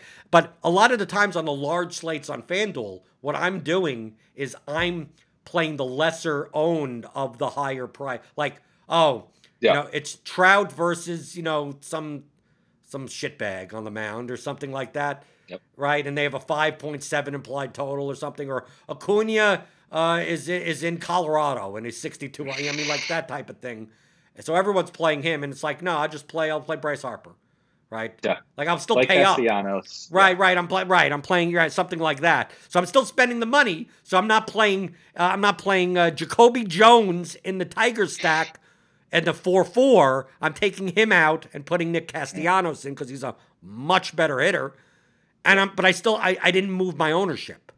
Like Jacoby Jones is going to be 3% owned, but Castellanos is going to be 3% owned because Acuna is going to be 30% owned in the same exact price range. So it gives me flexibility to do that, but I just see so many lineups in the large field that are just not correlate. either not correlative or pay up despite no correlation. Like you said, the line. That's the thing. I find on FanDuel, it's kind of weird. On DraftKings, because the salary floor is lower, right? Because you have a 2K hitter, but you also have 6K hitters, right? Yeah. And it's a $50,000 lineup, and you have 2 pitchers. On FanDuel, typically the highest price hitter is like 4,500, right? Mm-hmm. 2,000 is still the floor, so it's not as big of a drop, and you only have to play 1 pitcher, and you get a utility player, so that could be of any position. So you have a lot more flexibility on FanDuel. Mm-hmm. Yet, on DraftKings, typically, because the percentage difference, the proportional difference between the salaries, really, if you're in the major leagues, there should never be a batter that's priced at 2,000. No. Like, there's no batter in the major league that's 3 times less skillful than the highest bat. Like, there is none. You're in the major leagues. So, on DraftKings, most of the time, the optimal, if you just take out ownership, the optimal way to build for ceiling on DraftKings in MLB is barbell, is up and down, right? Mm-hmm. You're playing Owen Miller at second base at 2,000, hoping he hits a home run, right? Or goes 2 for 4 with a double and 2 RBI, and then you're jamming in Acuna. You're jamming in Soto and Acuna on DraftKings. Right. Yet less people do that on DraftKings. And then on FanDuel, the optimal way to build is balanced, right? Yep. It's the $2,000 hitters don't matter because you have salary to spend. So you don't have to play $2,100 Luis Arias as a one-off, right? Like, what's the purpose of him as a one-off? He barely has any power. Or Darren Fletcher one-off. Those type of plays. The Kiki Hernandez, or Starlin Castro's 2,300 at third base. It's like, I'm playing him as a one-off. No. To me, the optimal lineups for ceiling are the ones that avoid the $4,000 and $2,000 hitters, where you're playing Max Kepler at 3,200. You're playing Brandon Lowe at 3,000. You're playing Albies. You're going right down the middle because you get the best of both worlds. You get good hitters that the win condition of those lineups a lot of times are, do the higher price guys fail? Yeah. And a lot of times my lineups on FanDuel depend on that. Like, I take a look at slates and I go, if Acuna fails, if Soto fails, if Trout fails, if Vlad fails, like, dude, I've eliminated like almost every lineup in the contest. Like, I look at the ownership of all those guys combined and I go, well, we have Freddie Freeman at 22% owned, Vlad at 22% owned, Acuna at 30% owned, Soto at 18% owned, right? You take when Trout's available, he's 23% owned. And you look and you go, Judge is 3,700, he's 20% owned. And you look and I go, if none of those guys hit a home run, like, dude, like now I'm playing 4-3-1s with, my highest price guy. My lowest price guy is 2,700, and my highest price guy is 3,500. And it's like those lineups are just are nowhere as owned. And then I look at the projection difference between the barbell lineups and the balanced lineups, and many of the lineups are equal to each other. Many. Yeah. The barbell ones, because sometimes, Trout and Acuna, they get projected for like two extra points. Yeah. But it's like, even then, the difference between my highest lineup, if I X'd out all the $4,000 guys, my highest lineup and the highest lineup for the other is like a 2-point difference. That's a walk. And that's a walk. Even then, what I don't get sometimes is, like you said, the projection differences are really not that drastic. But I think it's actually probably, like, outside of Trout, right? Setting aside the Trout thing, the Braves and the Blue Jays. I don't know what it is, but if they're like one of the higher projected teams, people just pile on them. I think maybe it's a little bit of the positional stuff, right? They do kind of, you can make them work, right? The Blue Jays have, obviously, Vlad and Bichette, they all fit infield. You fill the infield, yeah. And then, like, sometimes people usually choose Teoscar, but if you don't want to pick an outfielder and you leave this outfield open to play Trout and Acuna and all that kind of stuff, you can leave that open with the Blue Jays. But for whatever reason, it's like, are the Blue Jays in like at least a decent spot? Like, okay, let's just not play the Blue Jays because you're going to open it up and they're all 30+%, right? So people pile on that. So it's like, I found so much success. It's like, dude, I can just play the Dodgers.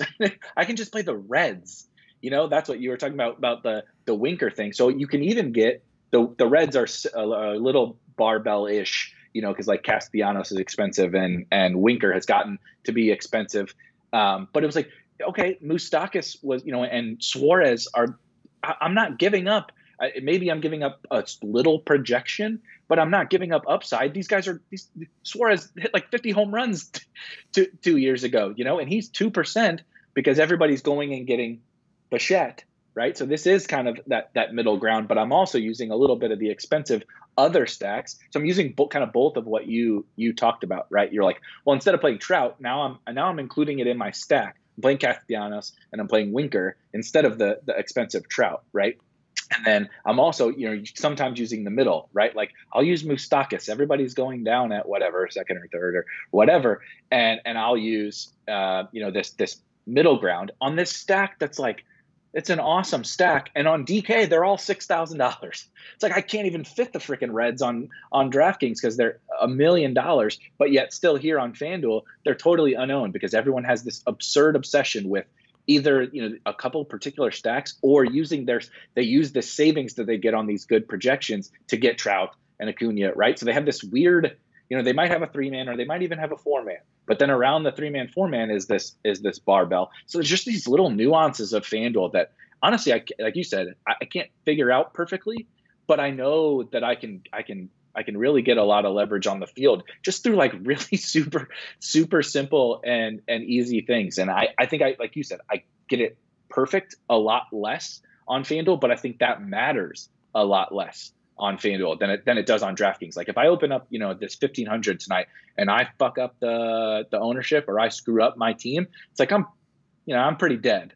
On FanDuel, like you said, you know, you're like, ah, shit, that should be 1,000 into 100, and like actually, you know, you're still pretty alive. Like you're probably not going to lose that much money, and you might actually win, you know, even though you didn't play it perfectly. Right, but but the reasoning is it just that FanDuel attracts a softer user base? I think it's that, and I think it's, you know, because we talked about the DraftKings thing, like especially in smaller field contests, people are still playing. Like Austin Meadows is 60+%, Anthony Santander's 60+%. You know, we were having pitchers at like 90% earlier this year. But that's reasonable. See, I understand that on DraftKings for the most part because DraftKings pricing is tighter. Yeah. So when you get the $2,600, when Andrew Vaughn is $2,200 in chalk, like because like what's the difference between him and a $4,200 player is exactly like there is no difference. He shouldn't be $2,200. And he might be better. Right, he might be better. And then you could play the two best pitch. Like the pricing is so much tighter that those builds, projection-wise, for you to get and play a balanced build, that projection number goes down much more significantly than it does on FanDuel. But I just don't understand why on DraftKings more of the field, and I'm talking about large field. I know you play the small field stuff, but I'm talking about on the large field where I'll analyze the CSV of the large field contest on DraftKings and not find I won't find as many bad lineups. I'll still find plenty of bad lineups. Plenty of min cash game lineups. You go through this. If you subscribe to a lot of places, right? Go to their projections, download them, whatever, and run whatever the optimal is or one of the top 5 or something like that. And then you do a count in the CSV and you look for those rows or whatever. You'll find tons of cash lineups in these large field contests. So that's what I consider dead lineups. That to me, they're no win. I don't care about min cash equity. I care about win equity. On FanDuel, like, dude, I mean, bizarre shit. I mean, just like, but like the bottom 10% of these contests are bizarre. I mean, leaving 8,000 on the table for no reason, and then still playing it's just like leaving like, okay, I get it. You can't play a 4-man Marlin stack or something without leaving money on the table. But then why did you play the 52? Why did you play the $6,200 pitcher? You had money for Jacob deGrom in that lineup with a 1% owned Marlin stack, and like it's still okay, I guess so. You also get people that aren't in the lineups, right? Especially the late games. That happens way more on FanDuel than it does on DraftKings. Yep. If you search for like the ownership of like the Mariners didn't have a lineup out yesterday or something like that. Mm-hmm. Like Sam Haggerty or something. Yeah, he probably wasn't. He wasn't that owner of FanDuel anyway. But like those types of situations, the Dodgers we get, right? Muncy's not in the lineup, right? He's still like 2 or 3%. 2 or 3, right? He's still on DraftKings. He's less than one. He's a 0.5% owned. Right. So that to me, that's literally a couple people that. Right, but to me that shows that dramatic of a difference between. I mean, we had that slate with with Velasquez. What happened there? On both sides, I was befuddled. And I can't believe I lost it. I still lost money on that slate. He gets ruled out at 6:48. Slate locks at 7:05. David Hale's coming in to pitch. I get the notification on Roto-Grinders. I see it on Twitter. It's not like it's unknown. You got 17 minutes, and Velasquez was going to be like the second most owned pitcher on the slate. It was a really shit slate, and he was facing the Mariners. And my first reaction is, remove X out Velasquez. I know the Marlins are going to get better projected now, and I start jamming in Marlins. I up my Marlins exposure up. I up my Smiley because I need someone to replace Velasquez. And I'm thinking Velasquez comes in. Some people don't get there. Like, some people don't get it. So I'm like, okay, Velasquez, let's say he'll be 5% owned or something, right? And on FanDuel, he should, like, he's one pitcher. Like, it's so much harder to switch on DraftKings on a small slate when you have 2 pitchers, because you can't just say replace. I can't go into Global Stop and say Velasquez for Smiley because I have some Smiley Velasquez lineups. Exactly. So on FanDuel, you could easily just, worst case scenario, just swap to whoever. And then he's 20% owned on DraftKings and 25% owned on FanDuel. And if you go through, and if you download, like for DraftKings, the CSV, most, not all, but most of the sharp 150 players, 0%, 0%, 0%, 0%, 0%, 0%. So it's like all of these guys, I'd say anyone that I consider sharp, a couple didn't make it. Because they're probably working on multiple sites and whatever. Shit happens, right? Yeah. But the fact that Vincent Velasquez was only projected to be owned like 32, 35%. DraftKings, he was 20% owned. So, like, yeah, his ownership got cut in half or so. How many, like, who's not paying attention enough? And on FanDuel, for him to be 25%, to me, that shows the skill, like, why you should be. Like, I would think, Eric, on that day, maybe I was wrong. Maybe I'd be in the high stakes that you played. I don't know if you played that day. Like, what was his ownership in that contest? It was still like 10, maybe 5, somewhere around 10, and that's why I was floored. You were floored at 10 in that contest, right? Because you'd figure in that contest everyone would get, like everyone, right? It would be two guys didn't get there, right? So 2% owned. But but look at the difference between your contest 10% and 22% in the large field contest. Yeah. How many people there are that, like, dude, you had 17 minutes, like, and you could use global swap. So, like, right? I mean, you could do that. Just get him at what I did in a lot of lineups. I mean, I was rebuilding at the time, but when we have like late scratch type of things, where like a position player, like, oh, Chris Taylor's out of the Dodgers lineup. Yeah. And what I'll do is I'll just go in and switch to someone, just so I have just so it's not an X, just a worst case scenario. And then I'll go in and I'll find that typically the someone that I'm putting in is someone that I don't have in any lineups. Right. But still that's someone that's active. So even though I may be fading this team, I'll put Ramel Tapia in its place. I'm not playing any Rockies today, but at least I'm playing a player that is batting. So in worst case scenario, if I don't get to it, it's at least a live active player. And then I'll go through and now I know I have Tapia there, and I know that if I see Dodgers in that lineup, like I got to put whoever's in that, and then I can switch stuff around. So sometimes I do it manually. But I just, the difference between 10% and 20% between the two contests, the small field, high stakes, and the large field in that example for VV, like, do you kind of get now, like, it's like, how do I pass up a contest where 20% of the people 17 minutes before lock didn't get the picture out? Yeah. Oh yeah, definitely. I totally see it. But that's kind of why, using this FanDuel example, it has almost been a little bit of the best of both worlds. Like I said, I'm never trying to shit on anybody, but I have been floored many a slate on FanDuel at some of the stuff that you see. And it's not sharp people. I want to be clear.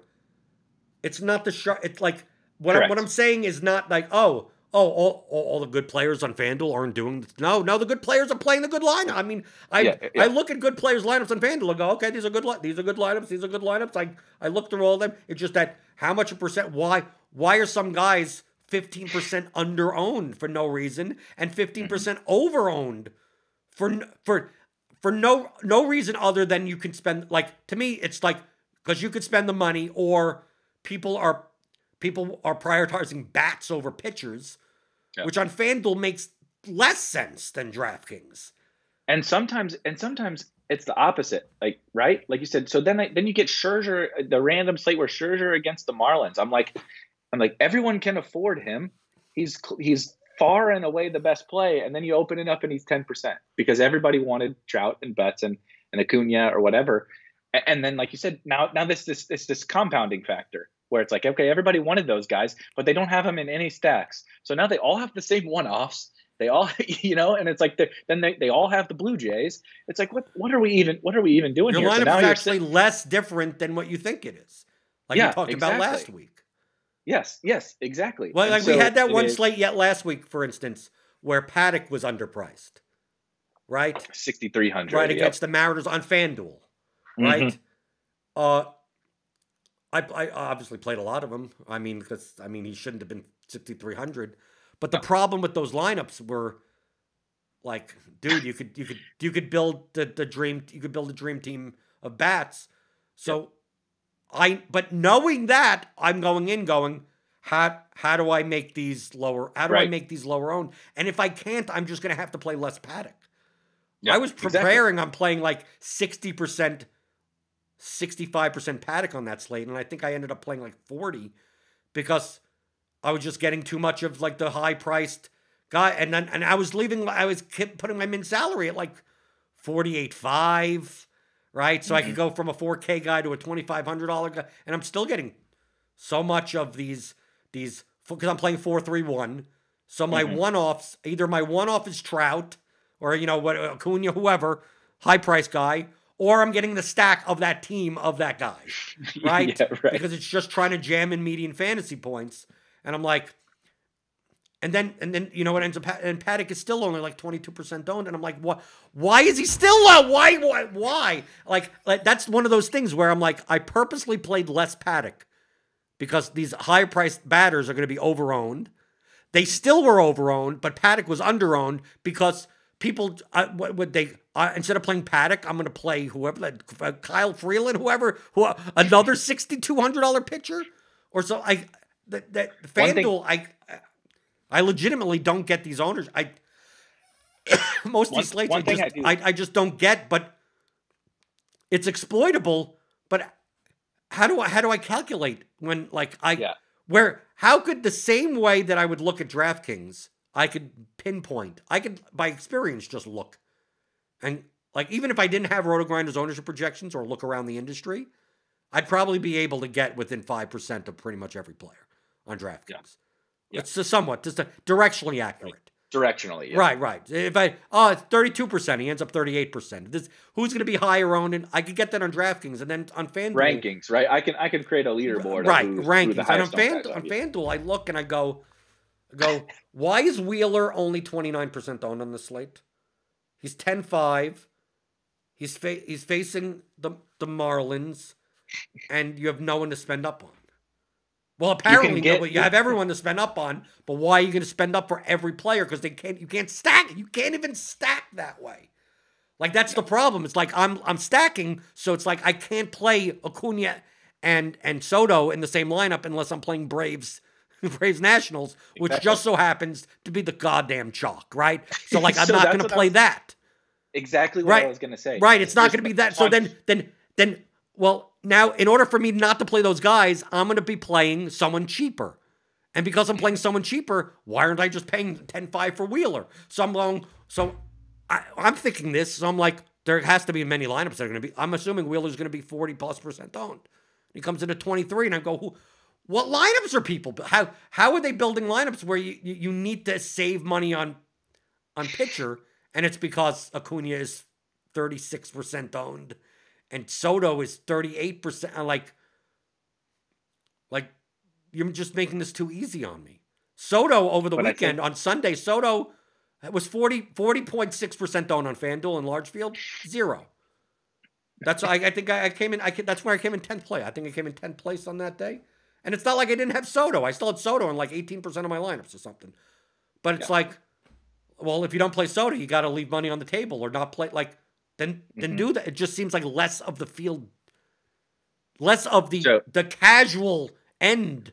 The sharp players do it, but how? Yeah. I don't understand. DraftKings does all the advertising. FanDuel still has plenty of advertising, but I can't refute my past year to year and a half of playing much more on FanDuel than I have been over the past, and going, I can't just be better on FanDuel. It has to be back to the fundamental theory of games of that the opponents on FanDuel just have to be weaker. I'm doing so much better overall on FanDuel than I am on DraftKings, and I'm not doing anything different than the sharper players on both sites.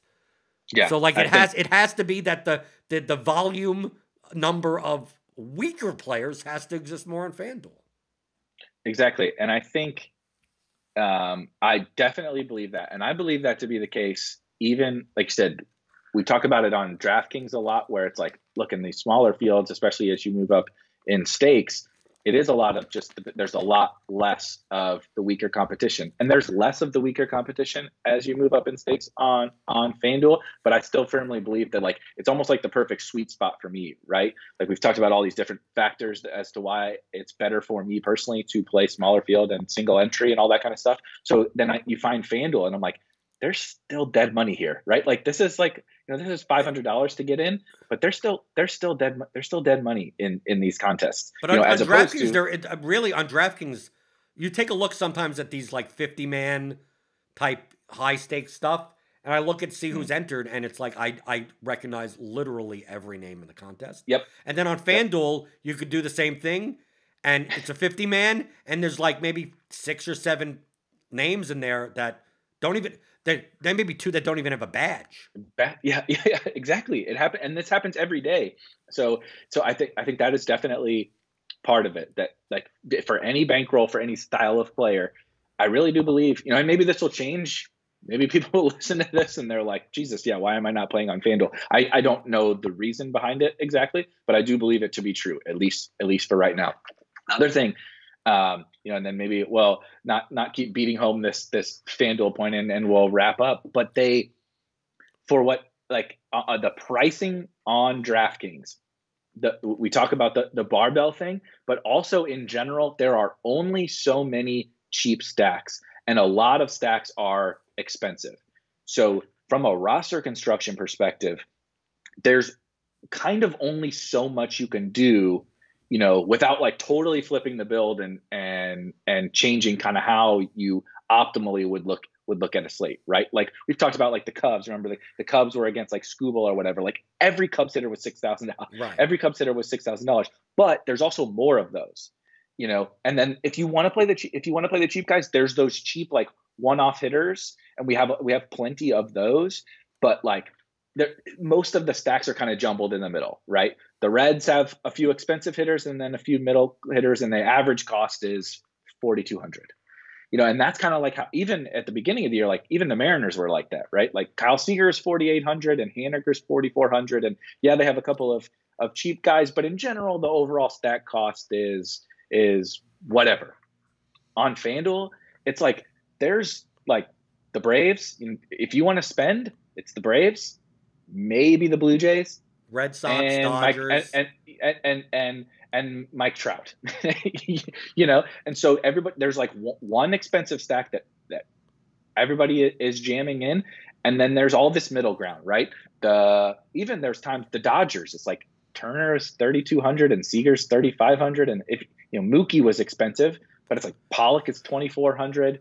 Will Smith is 2,700 on FanDuel. Even the Angels, even the Angels. Yes, Trout is expensive. Ohtani for the longest time wasn't even very expensive, but it's like, dude, just Walsh was 2,700. This has changed now, right. But like, there's always this like minutia on FanDuel where it's like, dude, pretty much every stack is like they average $3,000, maybe even cheaper, right? But people don't care. They're like, well, I have this because the projections say Kike Hernandez is 2,000 and so is 2,000. So I do that, and then I got Trout, and then I got Acuna, and then it's like, here's the four-man to go along with that, right? Yep, here's the four-man that goes along with it, and whether maybe on a certain slate that gets me to Grom, but if it doesn't, who gives a shit? Look, Chris Paddock is 6,300, right? Or like name another guy on a different slate. I don't even know who it is today. I haven't looked, but there's some 7K pitcher on FanDuel that you're like, why the fuck is this guy? Why is so-and-so 700 against the Tigers or 7,000 against? Yeah, but a lot of times you don't even need to use them. Exactly, but people still will because it's like, well, look at my projection when I put this awesome pitcher, right? Give me Kevin Gausman, for $7,000, and then I get Trout and I get Acuna and I get Bo Bichette or Trey Turner or whatever, and then I get the Yankees because the Yankee. You want to talk about cheap? The Yankees are all 2,500 on FanDuel, right? This for no apparent reason. Shopping. Gio Urshela is 2,200. You want the third hitter for the Yankees against the Orioles, 2,200. Like go ahead, but like so all this just puts everybody on these exact same things, and like you said, on DraftKings, a lot of the times to get away from those exact same things, you really have to lose some projection. Right? For me to get different and play this bet on my opponents failing, I'm definitely giving up like projection, and I'm giving up win probability too, like usually to a pretty extreme extent. Now the variance is so high in baseball that it's I'm more than willing to do that. I'm not convinced on FanDuel that you're really giving up much win probability at all, and you're not giving up much projection at all playing super low. Like the other day, when Winker hit the 3 home runs, the Reds kind of, outside of him and Naquin, the Reds kind of sucked. But like I think they were all 1%, 2%, 3%. Right. Like yeah. No, I had Red stacks. They were 5% or less. Yeah. Like everybody is completely unowned because everybody has, if I'm going to pay up, it's the same guys every slate. So you want Winker, 1% every slate, and there's something like that on every single slate. And you're not, like I said, you're not giving up much. Like on DraftKings, in order to fit the Reds, I played the Reds on both sites on that day. And it's like on DraftKings to fit the Reds, I got to make some serious concessions, right, to fit them. On FanDuel, it's like, dude, I played the Reds with a 10K with a $10,000 pitcher, and the Reds are 1%, So I just think that the opportunities to like attack on FanDuel are much better. And you don't have to give like I'm willing to accept this huge drop in projection and this huge drop in win probability on DraftKings, because I think over the long haul that is the best thing for me to do. But on FanDuel, I can get I can get the same EV lineup without giving up much of that at all. You're dropping half of your ownership of the total lineup, and like you're losing 2 points in projection. Right. It's a walk. Exactly. Yeah. And to the point that, like you said, the fundamentals of games, and I'm getting softer action. It's like, what? Yeah, but the number one thing against it, the prize payout structure is fucking 100%. Awful. They are absolutely horrible. The higher stakes, smaller field contests are absolute dog shit. You want to talk about bad payout structures. It's like a $100,000 and like 65K to first place. Like, what the fuck are we doing here? Winner take all? Like, I'm not paying $1,500 for basically winner take all. I know. I've seen them do like 100,000 a first, 10,000 a second. Yes. Yeah. It is absolutely absurd. So yeah, to your point, that's, because in the large field, I look at the large field. It's like for today, 30,000 a first. There's a $5 contest. 30,000 a first, 10,000 a second, 5,000 to it's 30,000, 10,000, 5,000, 2,500, 1,000. So fifth place is $1,000. Well, first place is $30,000. 10th place is $350. That's the place that I come in.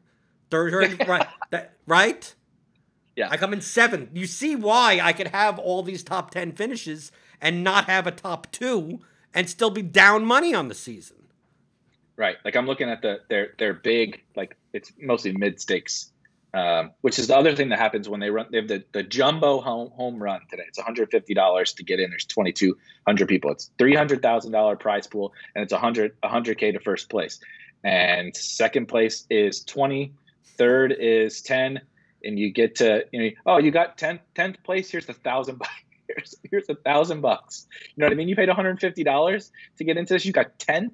You get $1,000. Like, that's right. That's absolutely ridiculous. 7x your money. I mean, like, that's, you lost money. Like you said, to your point, you got 10th place. If you multi-entered, you lost. You lost money. Right. Exactly. Yeah. Right. But that's why you need to build lineups with win equity, first place equity. And that's why, let's see, with 6 top 10s. Maybe I'll get a first or a second one of these times. So I could. I mean, I'm not down that much money, but I mean, in the grand scheme of things, and I still play cash games, so that balances everything out. But yes, I'm putting up with the bad payout structures on FanDuel because I can't deny the difference of the relative skill difference in opponents. It's gotten to the point where, like, if DraftKings has that $18 big field, I just don't even play it. I'll play with my volume on FanDuel. Like, DraftKings has to drop their entry fee because DraftKings payout structures is a little bit better, but not that much better. Not perfect. Right. So I'd rather play less entry fee and more lineups against worse opponents than play less lineups with a higher entry fee against better opponents. I mean, why would you? Like, why? The only difference would be the payout structure. I mean, really, and if that's the tie, I'm gonna play where the worst people are, and just you know how you solve the payout structure problem? Win. Yeah, you just win. Just win it, and you don't have to worry about it, right? Yeah, I get it. No one complains about the payout structure when they get first. No, right? I did once. You know what happened to me? Oh yeah. You know what happened to me? Fucking, it's the DFS gods coming to fucking go fuck your flat payouts. Okay, here you go. Here's a nice flat one. Instead of 50 or 100,000 at first, here's 25,000 at first, just for you. And that's the day that I win. That guy that got 80th, he's happier today, but you've been bitching about it. The guy that came in second and third and fourth, the ones that when I come in second, third, fourth, I'm like, I wish this was a flatter payout structure. No, that's the day I fucking won. That to me, that's poetic. It is. Right? As the person, I have a make payout structures flat again hat as a joke. Right? I'll give it, and then when I come in first, I get 25,000. Right? Instead of 50 or 100. Yep. Okay. Erik Beimfohr on Twitter. See, we I don't know. Sometimes we go week to week, and I go, I don't even know what we're going to talk about today. And then it just ends up being 2 hours of this is what we talked about. We talked about the barbell. You said the barbell thing. Are we just going to call it the barbell thing? I think so. It's the most commonly brought up phrase from this one, and it's good. It's a good. Just call it a thing, though. Just the barbell thing. Well, now you have to do it the barbell thing. I don't know. You called it the barbell thing. I like the barbell thing. Well, now that's what I'm going to call it forever. So you have to call it the barbell thing because I'm going to use that. When I write, I'm going to use it. When I podcast, I'm going to use it. It's the barbell thing. But it's good. It's good. That works. That works. But what people don't realize is that we hopped on right before, and people always say like, oh yeah, we were talking before the show. I hop on you do your little thing that you have to do to set the show up, and we're like, well, let's just start talking. Right. That's all we do. So like that's what it is. There's no, we don't have a Google Doc or anything. We have nothing. We have nothing here. Right. I set up your green screen thing, and I go, you ready? Go, yeah, okay. I barely say hi to each other. Erik Beimfohr on Twitter, at BlenderHD for me on Twitter. Theory of Daily Fantasy Sports, 15-hour audio DFS Masterclass. Go pick it up. Theoryofdfs.com.